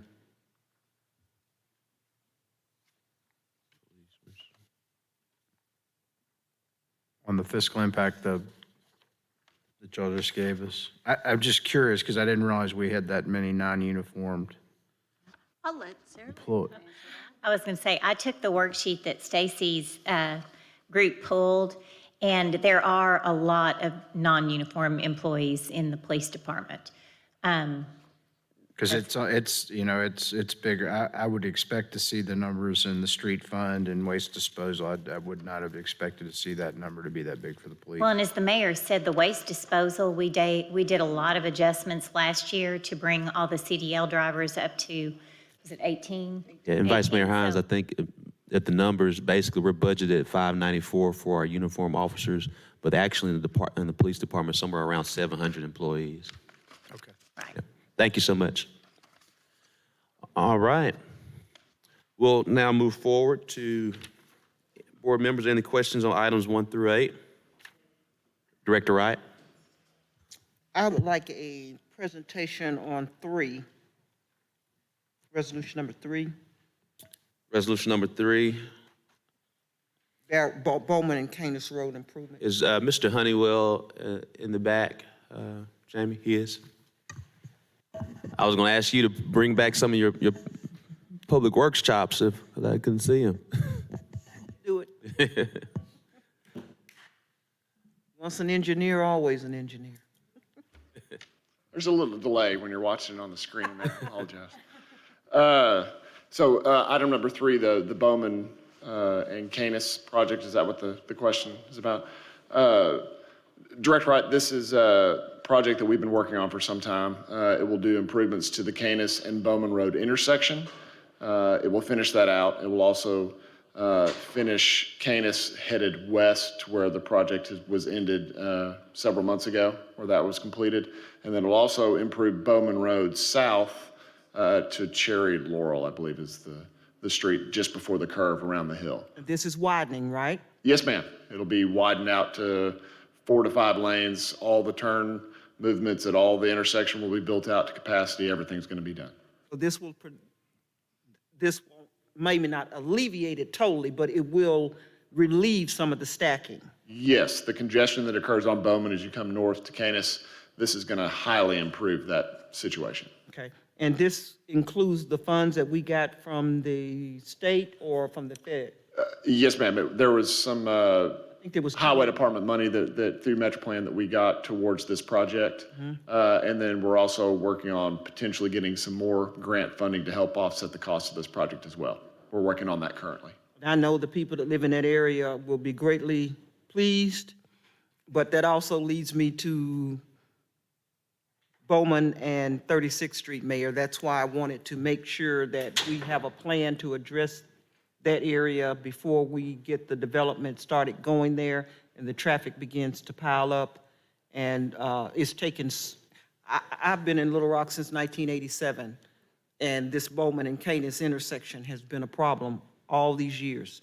And if there is a remote chance that we can prohibit something similar from happening at 36 and Bowman, I would like to see us do that, to have a plan. I'm still waiting on that plan, Mr. Honeywell, to show what boundary street improvements are going to be done on Bowman, and anything, if anything will be done on 36 to alleviate that with that big utility box sitting there. But anything to do with the intersection leads me right back to that intersection. We are currently working on conceptual options for that intersection. that include both removing the utilities that are located close to the intersection, or not removing them, doing something different. So we're working on some concepts for that. I'd appreciate having those. I've been getting some calls from the public regarding that, and they are concerned as well. We know development's gonna happen. We want development to happen, but it makes no sense to leave that box sitting out there like that. It's just a disaster waiting to happen. So anyway, thank you. I wanted to make sure that this is the improvements that everybody had been long awaiting right there at Bowman and Canis. So Yes, thank ma'am. you, thank you, thank you. Mayor, I had a question for you. Vice Mayor Hines? John, so is this the project that's also going to address the road alignment on the newly completed section there at Cherry Brook Drive? You know what I'm talking about? As you go south? on No, Bowman? the west, As we're going towards Gamble, that direction? yes. That's actually being done by the contractor that constructed that part. They're actually starting working on that tomorrow to redo the surface of that street. No, I'm talking about the redoing, I'm talking about the road alignment. Yeah, Bowman. Yeah, I know they were out there grinding that road today to redo I'm talking about the road alignment. If you're headed west on Canis from Bowman, remember we had this discussion. Is this part of this project? Yes. Okay, all right. So from the Canis from Bowman west will be included in this project along Lowe's and all that section Right, through there. That is part of this project as well. Yeah, because that's been the biggest complaint is the road alignment there, the street, the paved job. I think they're going to remedy that. Yes. I think We hope to have that done in the next week, completely redone. they started today. I drove through there. So Yeah, but just with the phasing of trying to get all this done and the funding, the way it worked out, that little section was incorporated into the intersection improvements versus the other road. that's fine. Just as long as I can tell folks it's getting fixed. Yes, sir. Director Peck? Oh, I'm sorry. Thank you. It's on a separate item on down the road. A premature hand raising. All right. Any questions for items 9 through 12? Director Adcock? I'd like a presentation on 9 and 10, please.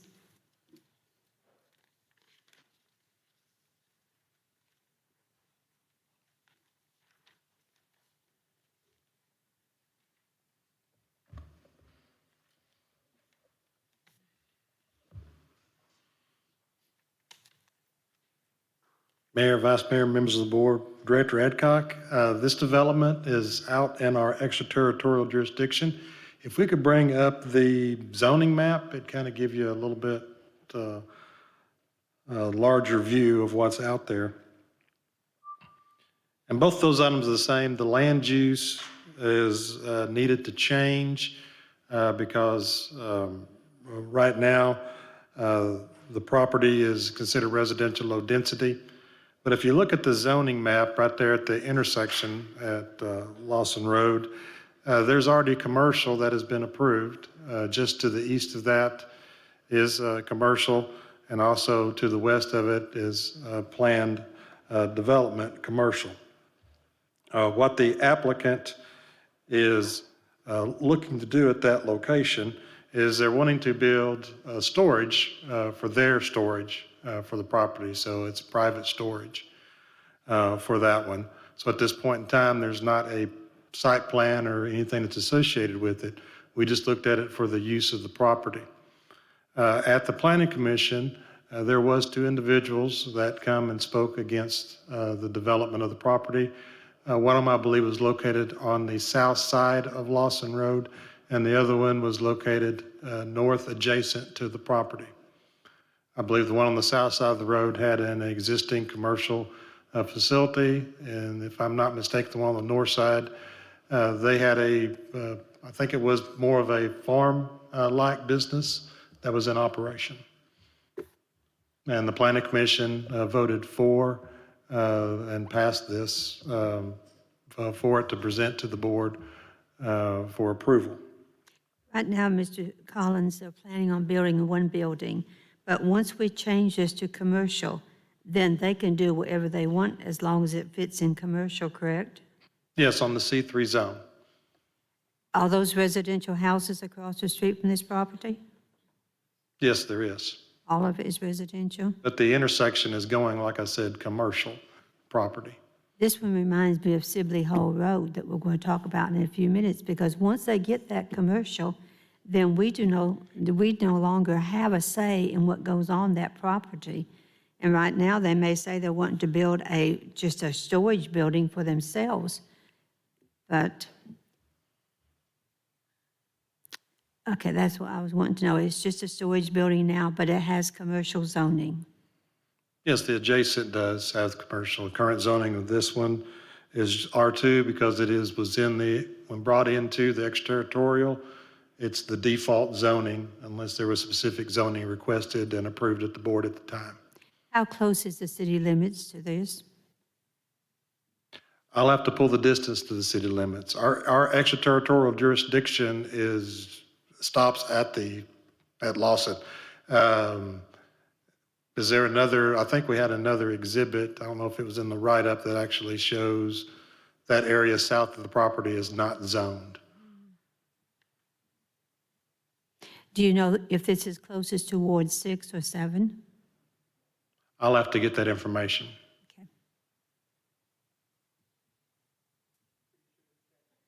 All right, 7?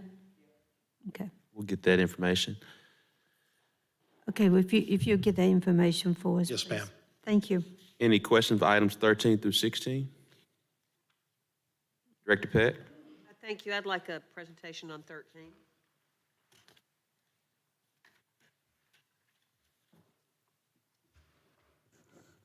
Jamie, can you just sort of give us an update? I know this is not the first, second, or third time, maybe the fourth. Yes, ma'am. The latest update that we have is the board expressed their concerns about the development. I had requested that the applicant meet with staff and also the neighborhoods to kind of go over and look at some of the issues and some of the issues that I presented to the board at a previous meeting. The developer and their engineer did meet with myself this past Thursday. I did address the concerns that we had in detail, more detail that I explained at the board. They have presented a revised site plan to me that was sent, but I have not forwarded that to the board yet or to the neighborhood. I'm still looking at it. A lot of the items that we talked about was addressed. So some of the items that was addressed when I talked about a development being too intense, it was more than just the use of the property. You know, I explained that the developer had kind of maxed it out, put some cuts, vertical cuts a little bit close to the northern property lines, that aspect.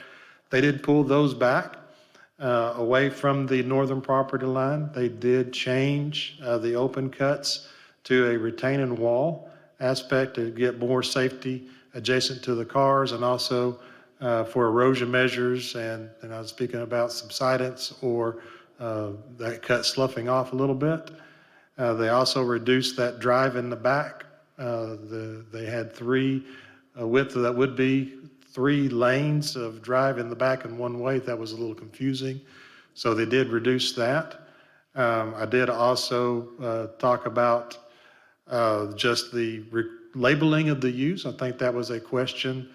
I think the neighborhood expressed a concern in not wanting a restaurant at that drive-through, but it didn't really specify anything other use. The developer did forward, just before I come here, a list of proposed uses for that. So I have received that list and we'll forward it to the board and also the neighborhood association and the adjacent neighborhood. They have requested it. And I did receive some emails from them as I drove here and also as we've been speaking. So I need to go through those and address those. And we'll also address that in a board follow-up for this meeting prior to Friday. So y'all get the latest update at that time. Oh, okay, thank you. Because I've also, mid-afternoon, got several emails from neighbors that they had not been in the loop or did not know what the changes were, so. Yeah, I think still also some of their concerns is the two driveway access on Cantrell. And I sent a clarification email out to explain the design overlay district, what would be required for driveway in that area. The distance is really set by us, by the city, the requirement on a driveway. To have two driveways at that location without a variance, and I want to emphasize a variance because typically on a planned development, there's not a variance. What the board approves is what is approved. It's a planned development. If it was a straight zoning, the variance would be anything less than about 700 foot of frontage, 750 foot of frontage is what you would need along that stretch of roadway to have two roadways or two driveways accessing. They don't have that frontage, so it is a variance from our design overlay district for that size of roadway too. But again, it's a planned development, so that request can happen. And the intent to have that just the one driveway for that frontage was in that corridor in the DOD. At the time, it was comparison to Rodney Parham. They did not want a driveway every 100 feet along Highway 10 to kind of have that more open rural look. And there's pluses to and minuses to that. Some of the plus to that is yes, it eliminates as many driveways on Highway 10, but typically the intent was to have larger developments offset of the road more and a shared common access through there. For smaller developments, that's hard to accomplish. And as you get to a smaller development, getting off of the highway and circulating through the property is a safety concern. And it depends on the configuration of the property. So not every property that is a small tract of land is in need of two accesses. It is really how you look at it, what's coming off Highway 10, how it circulates to the property, and is there a way that somebody coming off could be halted and not being able to make a maneuver and stopped and affect the highway, and so that's what we look at for smaller tracts. So can a tract of land smaller than 750 feet have two access drives? And the answer to that is yes. It depends on the internal circulation and whether staff would support that or whether the board would approve that, this planned development. And we have reviewed it, and for this circulation, we feel like the two driveways is something that's not too extreme to ask to get the circulation on the site because of the depth of the site. It's more the length running parallel to Highway 10 as opposed to north and south depth to get the traffic off of the roadway and turn and circulating through the site. What is the frontage, the length, roughly, do you know? Do you remember? I'd have to pull that. It breaks up pretty good off of there, but I do have a general measurement that I can pull and give to the board. Okay, well, I'm sure we'll see everybody next week about this.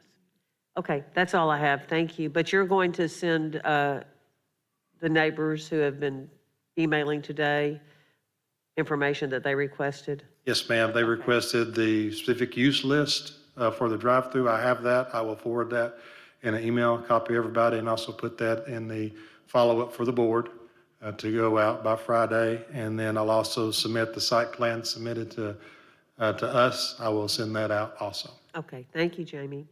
Director Wright.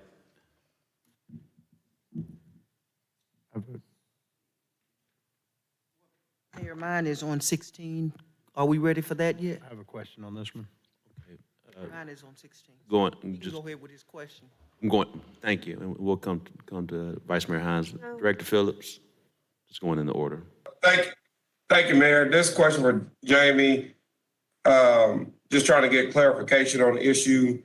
I thought there were essentially 3 different lots at this location. Is that correct? There was 3 existing lots at this location at one time. And if all 3 were developed, we would have 3 driveways, right? That is correct. If all 3 lots were developed separately and did not have to join other developments, then they would have a right to access 3 different accesses on Highway 10.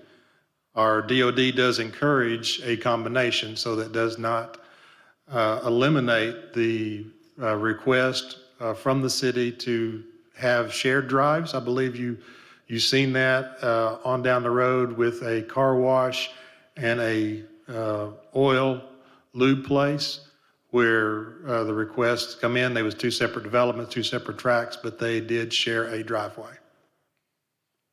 And I mean, to the point you just made, this development, I know there's a lot going on with it, but from that standpoint, I mean, by combining, we are reducing the number of driveways, which is the intent, correct?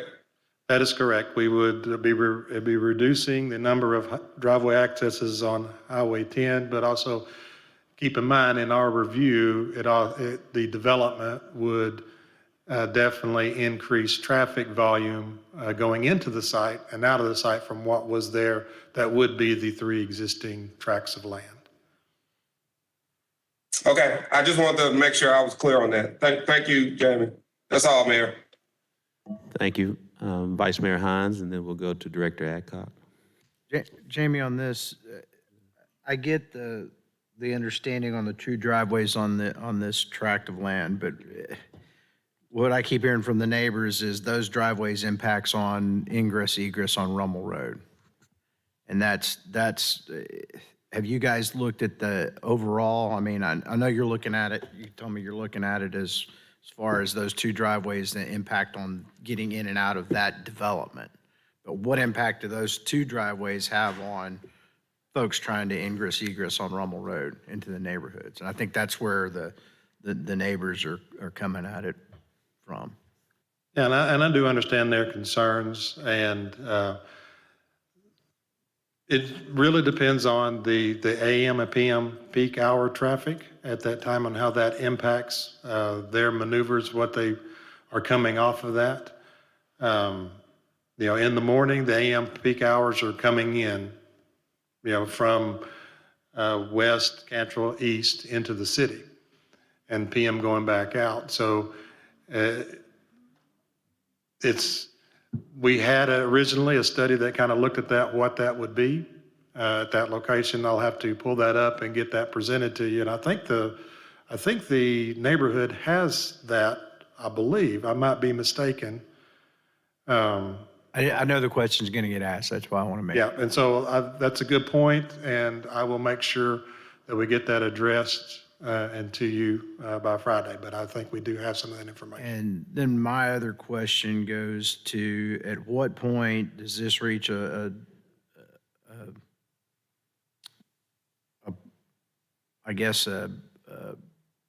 enough changes being made that it needs to go back to the Planning Commission? Because I can tell you all the changes that are being agreed to by you and the developer are not being shared with the neighbors. Because, I mean, I've got the same amount of emails today, and, it just seems to me we're making a whole lot of changes on this without a lot of public discourse. And so, that's my other concern. At what point does it, do we reach a point?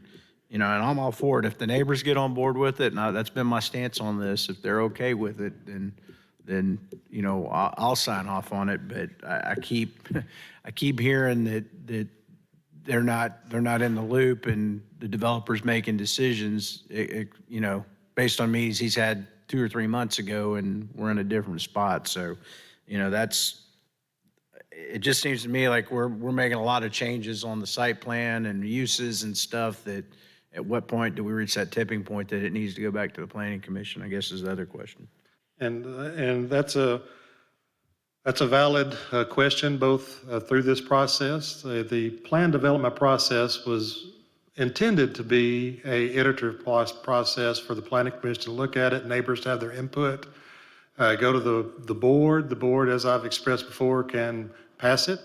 They can deny it. They can send it back to the Planning Commission for reconsideration for aspects that they might have thought needed to be considered that didn't get addressed at the Planning Commission. All I can tell you is the code states that there cannot be a substantial change, and it needs to go back at that point for reconsideration.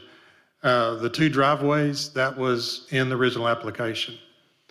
The majority of the uses that they've talked about was in the application. The uses spelled out for what the drive-through was not, or the restriction saying that the restaurant is not going to be at that location was not in that application. What we would look for in substantial is kind of the same thing that we look for if a plan development is approved and the developer comes in and wants to change a certain aspect of it. Did it increase the intensity of the use? Did it cause some type of detriment to something else? And I'll talk about 2 points that we would look at if that happened. If the developer come in and wanted to increase the uses on there, add a building, that definitely needs to come back before. If the developer come in and wanted to move the walls in the back and take up additional space more than what they was doing at the application, and then that would be a substantial change. But typically a reduction of intensity, a restriction of a use is not necessarily a substantial change unless that restriction would have affected what was being heard by some of that. So if the developer put out that they did was taking just a 1 restriction in a C3 use, that's one thing, but when they started adding and removing half of them, that's another. And that would be something that we would have to confer with the city attorney's office once that happens to determine, are we meeting that substantial change? And we would have our opinion, and then we would present that to the city attorney's office to come up with what their opinion would be and make a determination on whether that needs to go back. And we've done that before. I think Mr. Carpenter, when we've had that change, has asked me my opinion at the podium, would that constitute a substantial change? So I'll just give you a couple points of that. I believe, are we at that threshold? The change or the restriction of the uses for a drive-through, I don't necessarily think that meets the threshold since it was listed as a drive-through before, and it's a restriction. Some of the stuff that we was talking about as far as a reduction on the drive aisles in the back, I think that could have been done even at a staff level after approval of a plan development. I do believe, though, that if we want to look at just a singular drive on Highway 10, I think at that point in time that does need to be reconsidered and go back, because that does have some ramifications of how that site lays out and how it circulates through there. And we really need to look at that and present that again in another meeting. The other factor is that the state Supreme Court has said that a planned unit development is by definition a legislative action. So as Mr. Collins has outlined to you, the types of things that would clearly trigger in his mind, this is substantial, the driveway being an excellent example. As the elected officials making this determination, as you hear people talk about what's going to happen and not happen, the impact upon a neighborhood, what would happen with a third driveway there that Director Phillips just mentioned before, the question is it arbitrary and capricious to send it back to the Planning Commission for a further review? And you're not really bound by anything else but that, because this is not just a rezoning. This is a rezoning that has taken on more legislative than administrative type of issues, and that just becomes a board question. All right, Director Wyrick.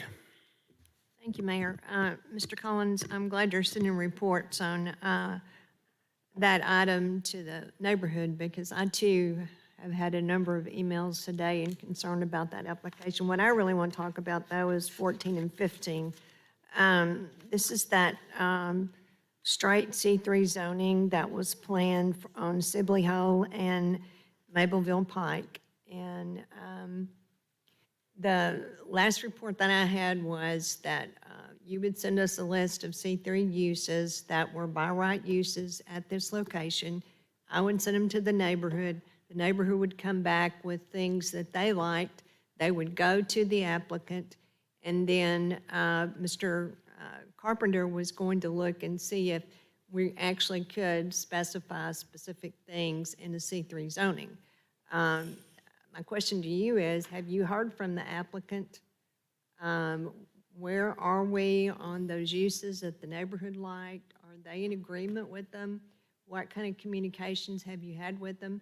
And then, Mr. Carpenter, is it legal for us to go through that process? So I'd like to hear what both of y'all have to say about those questions. Well, I can address, and it may help push this item along. I did have communication with the developer today. I sent an email out just inquiring about did they come up with the list, as we spoke of earlier. I did receive an email from them requesting that the land use item, and also item Z9655, that they had asked to be deferred through March 17th. An email went to Mr. Moore, and of course, 17th? the May 17th, and that's what we're hearing again. They have requested, they sent them, and I got copied on it, so I was sitting down there listening to the South End presentation when we got the email. But they are requesting that this be deferred to matter until June 7th board meeting. Can they actually, this will be the third deferment, can they do that? That would be a question to Mr. Carpenter. I do not believe that a number of deferrals is at the board level. It is at the planning commission level, but I don't know how many times it can be deferred at the board level. Maybe that's what I'm thinking, is the planning commission can only have 2 deferrals. Okay, Mr. Carpenter, you're up. Well, on the deferral issue, there's actually a case from, I think, the U.S. Supreme Court that if you just do it over and over and over again, so you're basically defeating any chance to use the property, that in and of itself can become a taking. But So he can defer again. he can defer if he wants to, but the trouble comes when the board just keeps deferring and not acting on a measure. In terms of the applicant, they can do that. The danger of the applicant is that things change. You know, I mean, the one you were talking about a few minutes ago, if the owner of the third lot comes in and says, I want to do this and I need an in and out driveway, that's changed the whole picture at that point. But if it's been requested by the applicant, that just goes with the territory. Okay, so we've got an answer to that. In regards to the C3 uses, being able to come to an agreement between the neighborhood and the applicant and only those selective uses, can we do that on this project? If there has been an agreement that it would only be those certain uses, then that can be a condition in the ordinance that says that, and then that not only binds the current property owner, but anybody who should go to purchase the property in the future. If it's not there, then you might get somebody building a whole different type of situation. So it's, the request is defer it until what date? Yeah, the email says June 7th. And so Mr. Moore got that, and so I'm sure it'll be an action at the board because I didn't get it till I was here, so we didn't receive it in time to make adjustments on the agenda. So at this point, do we vote on it on Tuesday to defer it, or do we just automatically move it to the deferred list for next weekend, or next week? This is per the request of the applicant. We'll just automatically move it. I'm sorry. We'll just automatically move it since the applicant sent it. The applicant made the request, and so it's not the city doing it, so there's nothing wrong with it not being on the agenda for Tuesday, because this meeting is to set your agenda for Tuesday. And we have no reason to question that the applicant said, that I know of, that the applicant has said take it off. So the applicant has requested it be deferred to June 7th, so that's how we'll see it on the agenda. Correct. Thank you. Director Wright? Question was on item 16. And Director Adcock brought to my attention the language for question 4 regarding the special election for the bonds. And it reads as though we can create a new park with these bond funds. And it was my understanding that these dollars were to go toward the existing parks, not new. So can someone clarify that for me?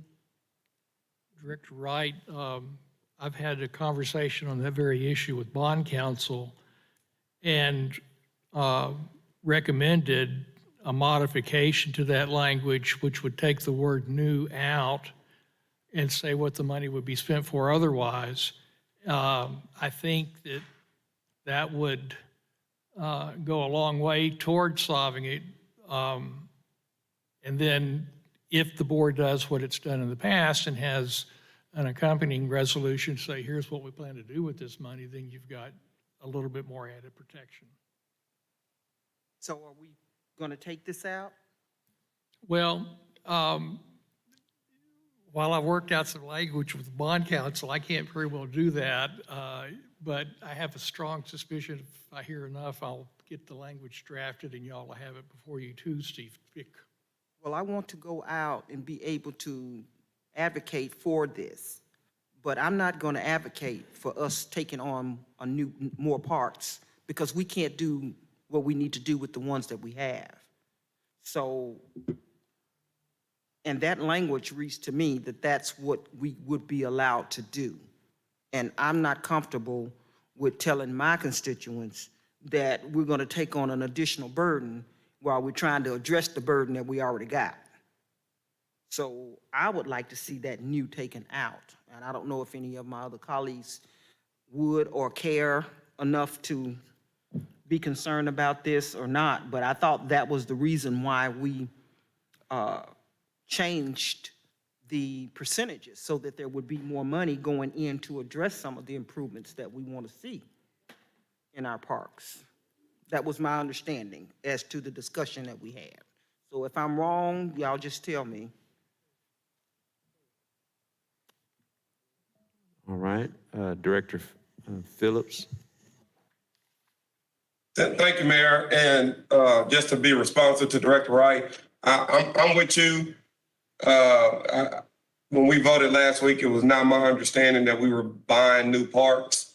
But when I read question 4, I read the new to modify facilities of existing parks, not to buy a new park.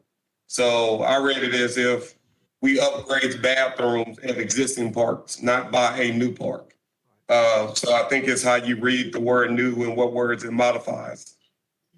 But my question or my comment is to Emily Cox, who's, I guess, sitting in the city manager's place, just to share this with him upon his return. I still haven't received good guidance on how we will split up or divvy up the money among the 10 of us. And I'm gonna bring that up every week until we get some answers. So if you can share that with him. So next week when we're talking about this, maybe he's prepared to let us know what his thoughts are so we can discuss it and decide what to do. We'll make certain that gets addressed, Director Phillips. Now, thank you, Mayor. Does anyone else have any? Just everyone, 1 second. We're going in order of directors. Director Compuris. Well, this wasn't what I raised my hand for, but Dorsey, it is not to buy any new parks. I agree with you. We can't take care of what we got. This is to try to do that. We don't need to add anything to our plate. It just dilutes what we have. So you and I are on the same accord of that. Jamie, or Tom, maybe when he comes back, does it make any difference when you go back to the number 13? It looks like we're negotiating, that Jamie's negotiating with the applicant. And when does that cross the line of we need to send it back? I think Lance's question was the germane one. And it impresses me, are we still, as a body, is the administration still against this recommendation? I mean, does staff still have a negative? As of right now, the staff still shows a denial on it. That's my understanding. Some changes have been made, but my concern is the neighbors still are not in the loop. So it is negotiating with Jamie, and they don't have an opportunity, to have a seat at the table. And so I agree with you, Lance. I mean, I think that's paramount. That was what it looks like we've got someone that's against the project negotiating with someone who wants the project done, and you don't have anybody else standing out there in the yard saying, well, we'll move this wall over here 2 feet. I mean, when do you cross that line that legally that we're in a situation where? I mean, maybe this is normal, but I haven't seen in my short time on the board, 5 years or whatever, something come, I think this will be the 4th iteration. Director Compuris, if I can try to address that. The concept, we know that there are numerous uses that you can use in a general C3 zoning. And if we don't know, simply saying we're going to have a C3 A, B, C, and D is not the way to do it, because you've got a bunch of properties out there that have C3 as a right with all of those. And if you make it retroactive, have you taken something away? So that's a little bit more complicated process, addressing Director Wright's request a few weeks ago for an ordinance, which we are working on.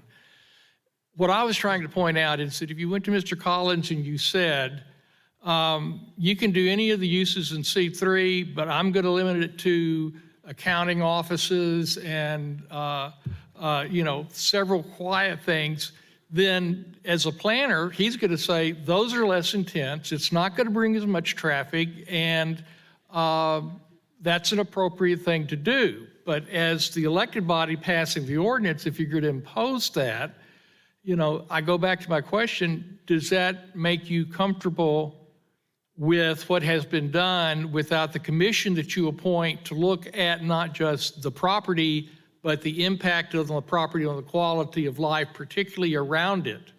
If the answer to that question is yes, it makes me uncomfortable, then send it back to the commission. That's what they're for. Well, on this property, there's been so many innuations of what was going on there.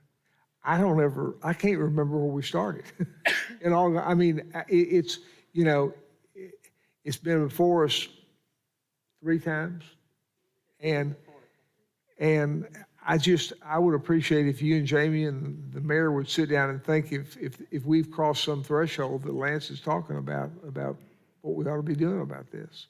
We'll get it figured out. Thank you for that. Vice Mayor Hines. My comments are on the ordinance for calling the special election. So as I read through it, because I did overhear Director Adcock and discussion, and it, hang on, let me pull this up. As I read it, it uses the word and. It's equipping new and improvements to existing parks. So it gives us the option. At the end of the day, we still are going out for public hearings, and we are still going to put this on a resolution of how we're going to spend the money, and we're still going to vote on it when we spend the money.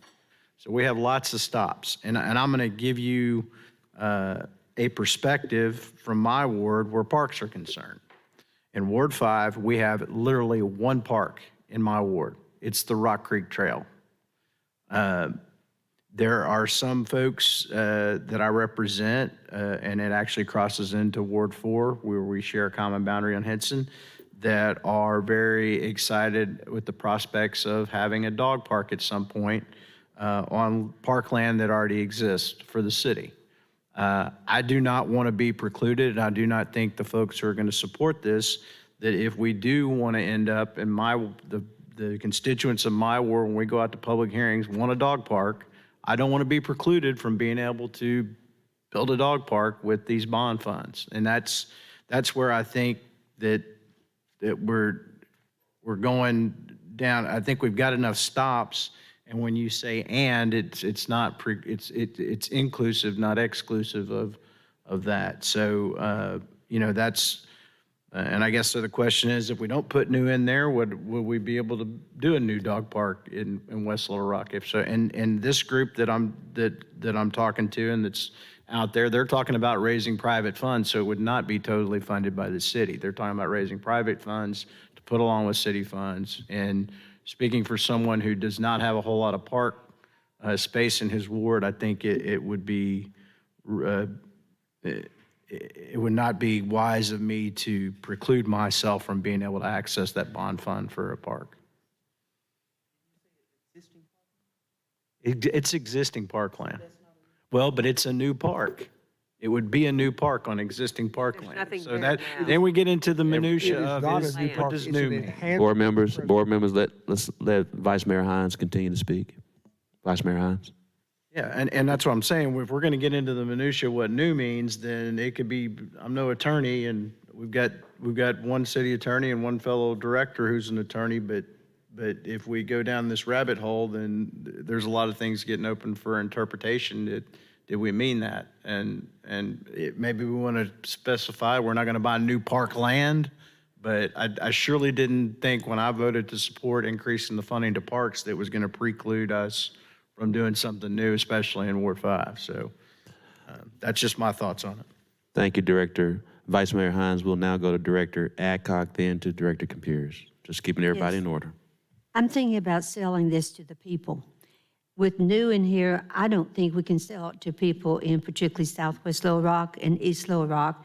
And I think Doris and probably BJ and Dr. Comparis, that's what we're looking at, is that we have got to go out and sell this to people. It's really hard when East Little Rock's Community Center has one employee and they're not open to the public. Southwest, we can't play basketball because the court is so bad. So I can't sell them the idea of a new park when they have the problems they have. Now, on your dog park, on parkland, that's not a new park. A new park is going out here and starting from scratch and starting one. We need this out, in my opinion, because we need to be able to sell this to the public that we're going to do the things that they have asked us for and asked us for. We've got to do West Central's ball. Every place you go, you hear people talk about, why don't you all do what Doris wants in those dugouts?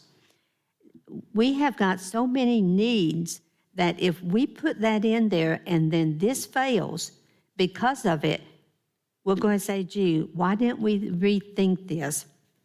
I want Lance to have a dog park. I love dogs. And the one at Southwest is great. I think we can put that in, Lance, on city property, on parks property, without it being a new park in the minds of so many people. But we need to get this where we can sell it to our whole community. And I think with new in there that we're limiting certain people voting for this because they're going to see what they've got is not going to be repaired or made where they can use it, and we're going to do something new. So I would be supporting removing new out of here. Thank you. Thank you, Director Adcock. Director Computers. Director Computers. Well, I go along with what Joan's saying, and Lance, I think you ought to take comfort in it. If you took the presentation we heard tonight, you take Crump Park, you take the water feature out of there, and you say that we want to make Crump Park a better place, and we take this money and we put a water feature there, I don't see any different in doing that than what I spent Saturday doing with Doris looking at baseball fields and saying we're going to need to do some things out there. We're taking an existing piece of land that we own and enhancing it.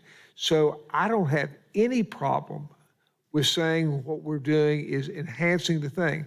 I do have a problem if we say we're going to create a new park, what Joan is saying. So I think as a body, we all agree that what we're talking about is what we're doing right now. We took the money before in Crump Park, we put a water feature there. That's a piece of property we own, and it's a better place for it.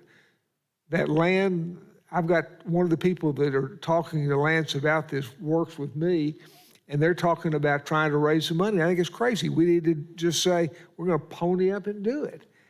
but it's existing land that we own. And if we enhance to that, that's what we're supposed to be doing. We need to be taking care of, improving, and doing what we need to be doing. So however you need to work it, Tom, Would you like Mr. Marshall, however you need to do that, I think the intent of what we want to do is pretty clear. The language that had been agreed upon would read, and starting at, I guess, line 9, the park and recreational improvements include the acquisition, construction, furnishing, equipping, and improving existing park and recreational facilities, including particularly without limitation renovations and improvements to the Little Rock Zoo and any necessary land and easement acquisition and drainage improvements therefore. That was the language that had been discussed earlier. Mr. Marshall is here. And the thing I want to caution you is I agree with everything that's being said here, but I feel when I say that, it's sort of like some of my friends are for it, some of my friends are against it, and I'm going to vote with my friends. What I'm trying to say to you is this. The language that I basically just read to you allows you to deal with what you've told the people you're going to do and to do it. It doesn't cut you off from something totally unforeseen. For example, we have land in West Little Rock that's all hilly because we think everybody wants to do hard climbing and hiking and find out we can't use it anymore. It doesn't prevent that, but it doesn't require that. And I think what Director Adcock was focusing upon is that when you put the word new in there, then you're just saying that's what we're going to do, and that's really not what's intended. Right, exactly. If you want me to get that language, that's what we'll have, and I'm sure that they're going to shake their heads back in the back with us. Shaking it, yes. Trying to be clear. I just want to be clear. Well, see, the disadvantage that Taylor Marshall has is, first off, he never throws his socks on the floor. He's the most effective person I've ever met. But other than that, I had the conversation with Shep and not with him. And so I know that he's talked about it. Is Shep here? Yeah. Mr. Marshall. Thank you, Mayor. He's Mr. Marshall with the Friday Firm. Members of the board, yeah, Taylor Marshall with Friday, Eldred and Clark. When you put new in here, and that was what we thought the intent of this board was, is that we were going to finance some new parks. But when you put new in here, that means you need to do new parks. And so what we had talked to Mr. Carpenter about was making the language generic. And that way, if you had new parks, it would not preclude you from doing that if you decided to do that, but it would not force you to do that, if that makes sense. Thank you so much. Director Wright. So our intent, so that we are recorded for in perpetuity, our intent is to take care of what we have, upgrade what we have, give Lance his dog park. Because it's on parkland. Because it's on parkland, but And we're not gonna name- to and we're gonna name it acquire after and Lance. build new parks.